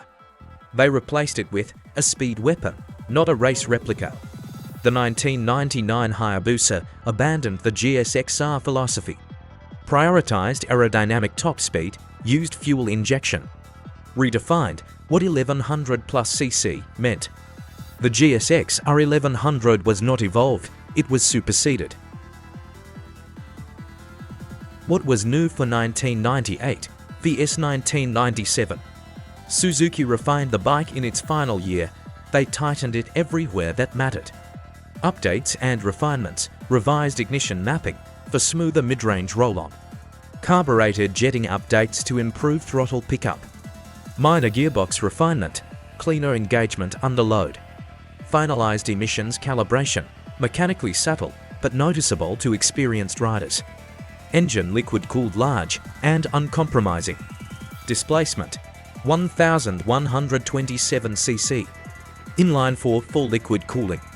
Valve train DOHC 16 valves. Bore X stroke 78 mm 59 mm. Compression ratio 11.0 to 1. Induction Mikuni BST for OSSCV carburetors. Power 155 PS. This engine is large, massively torquey, and built to survive sustained high-speed use. Why liquid cooling mattered? Suzuki's liquid cooling system allowed higher sustained power output, tighter piston to bore clearances, more consistent combustion temperatures, better durability under extreme load. The GSX-R1100W could now run hard for long periods, survive autobahn speeds, tolerate aggressive track use. It was no longer a brute kept alive by oil flow, it was a modern high-output engine. For 1998, Suzuki refined airbox sealing, pressure consistency, carb compensation for pressurized intake. Result: cleaner high-speed fueling than before. Why the GSX-R1100 never got fuel injection? 1. The engine was at the end of its life by 1998. Crankcases were already at max practical size, intake tract geometry was fixed. Head design had no room for injector placement without major recasting. Adding FE would have required new cylinder head casting. Throttle bodies, ACU architecture. Emissions certification. To ram air plus big displacement plus early FE equals problem. Early motorcycle FI mid-90s struggled with ram air pressurization, especially on large displacement engines. Why carbs worked better here? CV carbs naturally compensate for pressure changes. Proven with high-speed ram air systems. Self-adjusting under variable load, stable at sustained high velocity. Early FE systems had difficulty accurately compensating for positive intake pressure. Required complex pressure sensors and mapping. Were far less tolerant of pressure spikes. On a 1127 cc engine with massive airflow, carbs were safer and smoother. Suzuki already had a perfectly tuned carb system. Known reliability, known performance envelope. 3. The 750 was the future, the 1100 was not. This is the most important point. In 1998, the 750 was Suzuki's racing core. Superbike rules favored 750cc 4s. Development money followed racing relevance. The GSX-R750 was not being discontinued. Needed to meet future emissions rules. Was lighter and easier to adapt to FE, benefited directly from FE precision. The GSX-R1100 had no racing future, was being phased out. Existed only as a street flagship, had a known replacement already in development. For Hayabusa, the real FE successor As I said, Suzuki did not plan EFI for the GSX-R1100. They planned FE4, an entirely new motorcycle. The 1999 Hayabusa, brand new engine. Purpose-built FE from day one. Aerodynamics first design, no GSXR lineage constraints. Why retrofit FE to a dying platform when you can debut it on a clean sheet? Why the 750 could use EFI successfully? The GSX-R750's FE worked because smaller displacement equals easier fueling control, less airflow variation, more compact intake design, closer racing tolerances, more frequent high RPM operation, EFI improved throttle precision, emissions compliance, mid-range smoothness. On the 1100, EFI would not have delivered the same benefits without major redesign. Why the 1100 never got fuel injection? 1. The engine was at the end of its life by 1998. Crankcases were already at max practical size, intake tract geometry was fixed. Head design had no room for injector placement without major recasting. Adding FE would have required new cylinder head casting, new throttle bodies, new ECU architecture, new emissions certification. Factory colors: Suzuki blue, white. Black with silver graphics, white with blue accents. Rider and mechanic impressions, riders said. It doesn't feel fast, it feels unstoppable, the torque never ends. This is a superbike, not a sport bike, mechanics said. Pros: strong, durable liquid-cooled engine, proven bottom end. Excellent high-speed stability. Cons: carburetor synchronization critical, heavy clutch, heat in traffic. Competition: open class war versus Honda CBR110XX, Blackbird. Honda, smoother, higher top speed. Suzuki, raw, more aggressive versus Kawasaki's GX11. Kawasaki, straight line missile. Suzuki, better feedback and chassis feed. vs Yamaha YZ-F1000 Thunder Race. Yamaha, refined and comfortable. Suzuki, harder edged, more race bred. The GSX-R1100 remained the most aggressive of the class. Pros and cons: pros, massive torque. Proven liquid-cooled engine, race-derived chassis. Final evolution of GSX-R1100. Cons: heavy by modern standards. Demanding ergonomics, no rider aids. Requires skilled setup. Final verdict: the 1998 GSX-R1100W is important because it is the last 1100cc bike ever produced. It represents the final pre-electronics, superbike philosophy. It perfected Suzuki's liquid-cooled, open-class engine. It closed the chapter before the Hayabusa wrote everything. This bike is not polite, it is not friendly. It does not adapt to you, you adapt to it. Ride one, and you'll understand exactly what superbikes were before computers started saving riders from themselves. 1999 Suzuki GSX-R750 Shred evolved. By 1998, the bike had already re-established credibility. The 1996 Rebirth shocked the class. The 1998 revision sharpened it. But 1999 is where Suzuki quietly perfected the formula. This is not a styling year, is not a bold new direction. This is a mechanical refinement year, and for experienced riders, that matters more. Honda was polishing, Yamaha was stagnating. Kawasaki was still heavy, Suzuki was listening to racers and mechanics. The 1999 bike represents the final, fully matured carbureted SRAD before electronics, emissions, and softness crept in. What changed? Engine-specific, internal refinement, not redesign. Suzuki didn't announce it loudly, but the 1999 engine received subtle internal improvements aimed at durability and throttle response. Revised piston skirt coating to reduce friction. Improved crankshaft balance tolerance. Updated cam chain tensioner.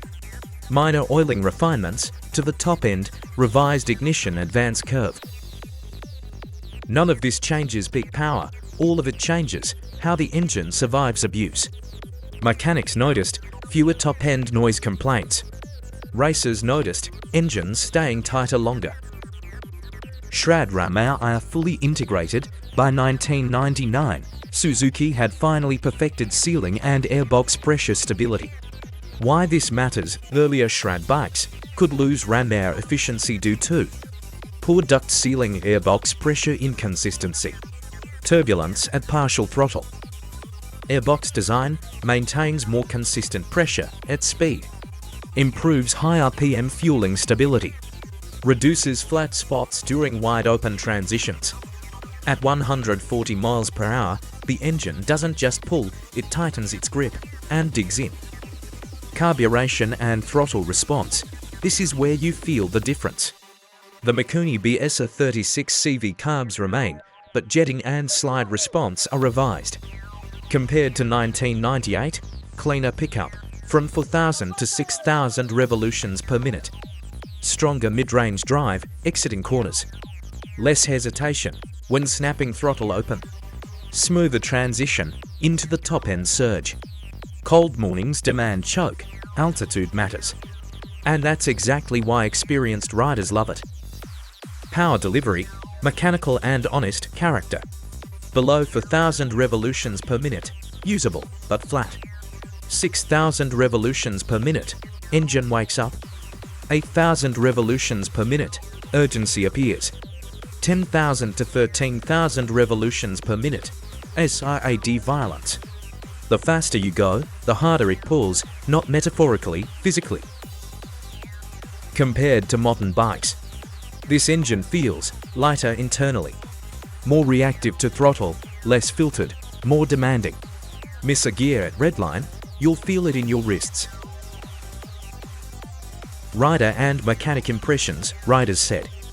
This is the first GSX-R that feels finished. It doesn't argue with you, it dares you. You don't ride it lazily, it punishes laziness. Mechanics said, pros, strong bottom end.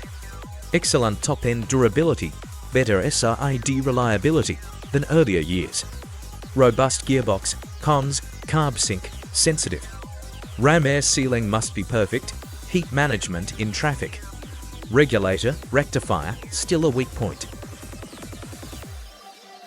Colors factory options, blue, white, classic Suzuki race scheme. White, blue, yellow accents, black, dark grey. Against competition, versus Honda CBR 900RR Fireblade. Honda, smoother, more forgiving, Suzuki, sharper, more aggressive. Verdict, Suzuki wins on track, Honda wins on street. vs Yamaha YZF-R7, YZF-750R. Yamaha, stable, refined, Suzuki, lighter, faster reacting. Verdict, Suzuki feels alive, Yamaha feels composed. vs Kawasaki ZX-7R Kawasaki, heavy, planted. Suzuki, dramatically lighter, quicker steering. Verdict, Suzuki moved the class forward. Pros and cons. Pros, mature SRAD engine tuning. Explosive top end, razor-sharp handling. Excellent mechanical feedback. Final refined carbureted GSX-R. Cons, aggressive ergonomics. Heat in traffic, demands rider commitment. No electronic safety net. Verdict, Suzuki did not redesign the GSX-R750 in 1999. No engine rebuild. No chassis reset, no geometry change. The true redesign arrives with the 2000 model year. And that's where the story gets big again. 1999, Suzuki GSX-1300R Hayabusa. By the late 1990s, the litterbike class had stalled. Manufacturers were chasing lap times, refinement, and emissions, but top speed development was still unchecked. Honda's CBR 1100XX Super Blackbird 1997 was the fastest production motorcycle in the world. Suzuki looked at it and said, "We can do better, and we won't apologize." The result was not a GSX-R, it was something else entirely. Engine built for velocity, not lap times. Suzuki didn't enlarge an existing motor. They designed an entirely new power plant, core architecture, 1,299cc inline-4, liquid-cooled DOHC 16 valves, bore X-stroke 81.0mm x 63.0mm, compression ratio 11.0 to 1, electronic fuel injection FE from day one, ram air induction 6-speed transmission. This was Suzuki's first large-scale performance FE engine, and it was not experimental. Ram air, Suzuki applied SOAD, but differently than on the GSX-R. Large forward-facing intake ducts, pressurized airbox at speed. Ram air contributes measurable power, above 120 km per hour. System designed for sustained high-speed running, not short bursts. At very high velocity, the engine continues to pull instead of plateauing, a key design goal. Internal engine design. This engine was engineered for continuous high load, not peak dyno numbers. Key characteristics: long stroke relative to bore, for torque and stability. Heavy-duty crankshaft, robust connecting rods. Conservative redline, 10,500 revolutions per minute. Oil system designed for high-speed lubrication stability. This is why early Hayabusa engines became legendary for turbocharging, supercharging, high-power builds. Suzuki accidentally built one of the strongest inline for bottom ends of the era. Power delivery, effortless and unnerving. Claimed output, 173 horsepower, with ram air, massive torque across the rev range. This engine does not come on cam, it never stops pulling. 3,000 revolutions per minute, already fast. 6,000 revolutions per minute, relentless acceleration. 9,000 revolutions per minute, scenery compressors, top end, frighteningly calm. The Hayabusa does not feel frantic, it feels inevitable.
Chassis, stability above all else. Suzuki did not chase lightness. They chased stability at extreme speed. Frame, aluminum twin-spar long wheelbase. Conservative steering geometry, built to resist weave and wobble at 300 km per hour. This bike does not flick, it tracks. Suspension and brakes. Suspension, fully adjustable conventional forks.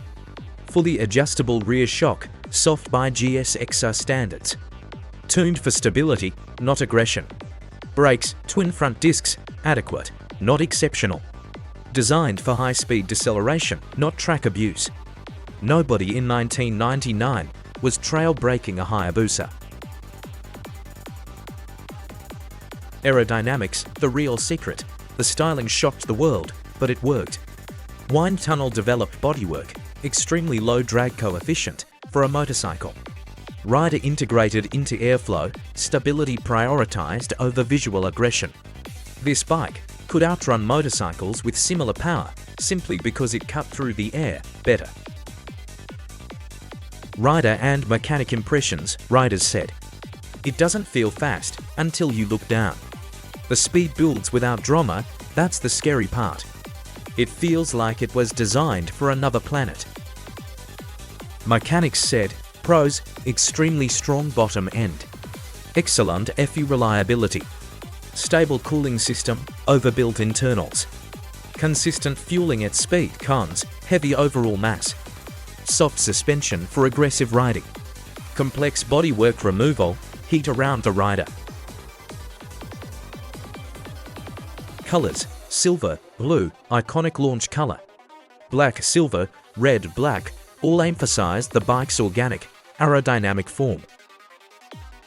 Competition versus Honda CBR 1100XX, Super Blackbird. Honda, refined, smooth, understated. Suzuki, faster, more aggressive, more radical. Verdict, Suzuki took the crown versus Kawasaki ZX-12R.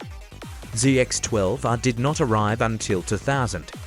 Hayabusa struck first, forced Kawasaki into reactive development. Suzuki didn't win a comparison, they ended the conversation. Pros and cons. Pros. Class-leading speed, monumental torque. Exceptional stability, bulletproof engine design. Revolutionary aerodynamics. Cons. Heavy, soft suspension. Not a track weapon, heat management. Why 1999 is historically important. The Hayabusa ended the unrestricted top speed race. Triggered the manufacturer's speed agreement. Redefined motorcycle aerodynamics. Changed how engines were engineered for durability. Created an entirely new category, the hyperbike. The Hayabusa does not continue forward in this story, it was never meant to. This machine was not an evolution of the GSXR idea, but a parallel answer to a different question, one about speed, aerodynamics, and stability, rather than lap times and racing lineage. Its appearance in 1999 marks a moment, not a branch. What follows is the GSXR line, returning to its own path. 2000, the year Suzuki rebuilt the 750. By 2000, the 750 class was under siege. Liter bikes were lighter than ever, homologation specials were flooding race grids, Japanese 750s were becoming overweight dinosaurs. Suzuki's answer was not refinement, it was reinvention.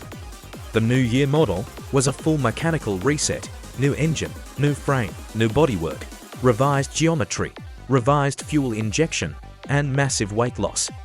It was built with one purpose, to prove the 750 still mattered. What was all new? Completely new 749cc engine. Higher compression ratio, new internal architecture. Refined SDTV, dual butterfly fuel injection. All new aluminum frame, longer swing arm. New bodywork and aerodynamics, narrower fuel tank, and revised rider ergonomics. Significant weight reduction. This was not an evolution of the 1999 bike, it was a new platform. Engine, core architecture, 749cc inline-4. Bore time stroke, 70 to 46 mm. Compression ratio, 12:1. Doke, 16 valves, liquid-cooled.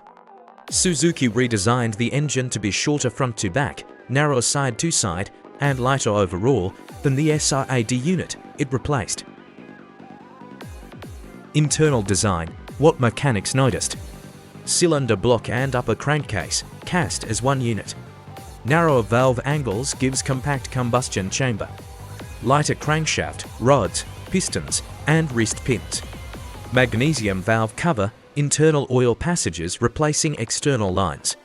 The result was less rotational inertia, faster rev pickup, and reduced mechanical stress at high RPM.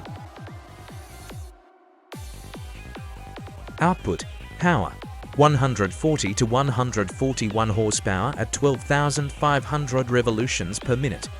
Torque, 80 Newton-meters at 10,500 revolutions per minute, but numbers alone don't explain it.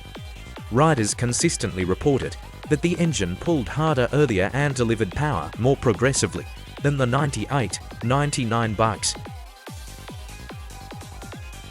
Fuel injection, Suzuki's SDTV, Suzuki dual throttle valve system, matured significantly. How it worked: primary butterfly, rider controlled.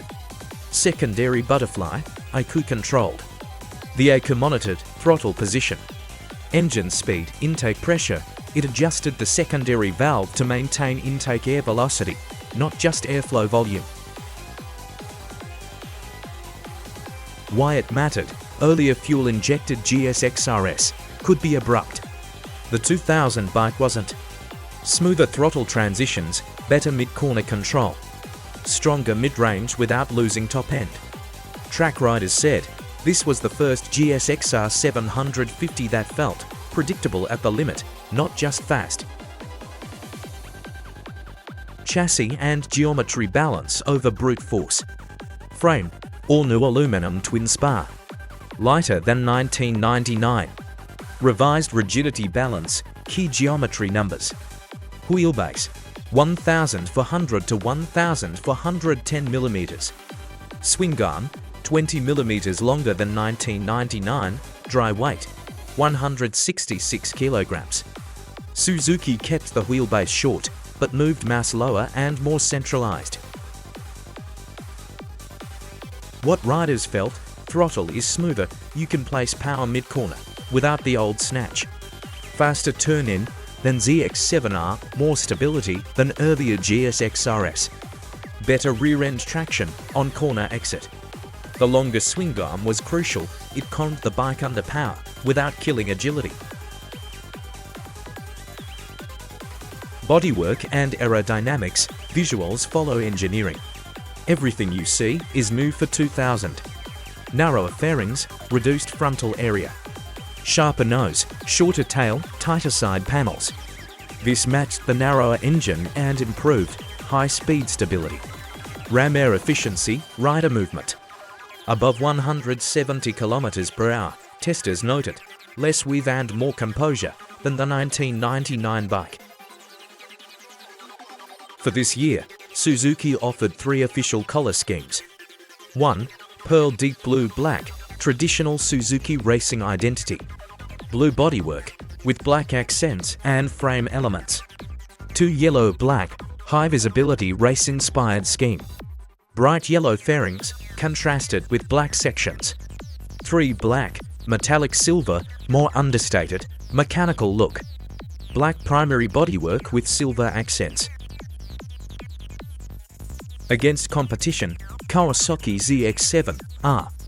Power, 120 to 123 horsepower, torque 71 to 76 Newton-meters. Weight, 190 to 205 kilograms. Dry, long, stable chassis. Slightly heavier, more stable in a straight line, but less quick in transitions than the GSX-R. How GSX-R beat it?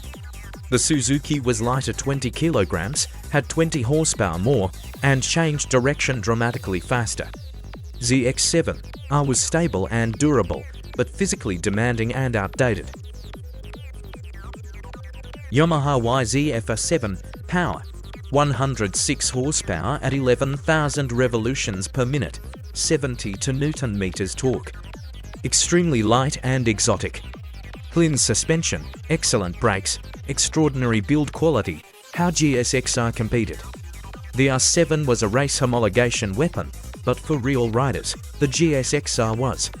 Faster in a straight line, more usable on the street. Easier to ride fast consistently, the GSXR was the real-world performance bike. It delivered nearly 35% more HP with a broader usable range and better chassis balance. Ducati 748 power, 97 to 103 horsepower. Exceptional chassis feedback. Strong mid-range, limited top end. How GSXR competed. Suzuki crushed it on outright power and acceleration, while matching it for agility. Ducati had feel, Suzuki had speed and reliability. Honda CBR 929R Fireblade. Power, 150 horsepower, weight, 170 kilograms dry. Redefined liter bikes, why it mattered. This bike is why the 2000 GSX-R750 exists. Liter bikes were now lighter than old 750s, Suzuki's answer. Make the 750 so light and sharp that it still made sense, and they succeeded. Aprilia ISV Mill. V-twin, torque monster, strong mid-range. Heavier, longer chassis. GSXR advantage, top-end power, faster transitions, and superior track pace on flowing circuits. Triumph Daytona 955i, big triple torque. Unique character, heavy and long. GSXR advantage, mass centralization, rev ceiling, and race-ready handling. What riders and mechanics said. Riders. Feels narrower than anything else in the class, throttle finally works with you. You can ride it harder for longer. Mechanics, improved durability. Better oiling, less heat stress. Engine internals are easier on bearings due to lighter rotating mass. Fuel injection is more tunable than older 46mm SDTV systems, less abrupt response. Pros and cons. Pros, high specific output, 190 horsepower, ton class power, with a broad usable band. Light, compact engine with strong mid and top end performance. Major weight reduction, compact, high compression engine. Mature fuel injection, tractable than before, sharp but stable geometry. Still a true GSXR, cons physically demanding. Early FE complexity, suspension now dated. Verdict, instead of chasing peak horsepower only, Suzuki squeezed weight, improved geometry, refined fuel delivery and aerodynamics. It made a motorcycle that felt fun, fast, and balanced in a way the older SRAD couldn't match. It stood its ground against heavy classics like the ZX-7R and exotic homologation specials like the R7 by offering strong power, lighter mass, neutral handling and tractable throttle delivery. In 2000, this bike didn't just compete, it redefined the 750cc benchmark. GSXR history, part 1, and this is where the first chapter of the GSXR story comes to an end. From the beginning, starting with the GSXR400, Suzuki's idea was always the same. Reduce weight, sharpen response, and build a motorcycle that felt closer to a race machine than anything else on the road. Over the years, that philosophy grew and evolved. Suzuki refined the formula again and again, lighter frames, stronger engines, tighter geometry, and fewer compromises. The 2000 GSX-R750 is lighter, narrower, more controlled and more refined than any GSXR before it. This bike is the most complete expression of the classic GSXR philosophy.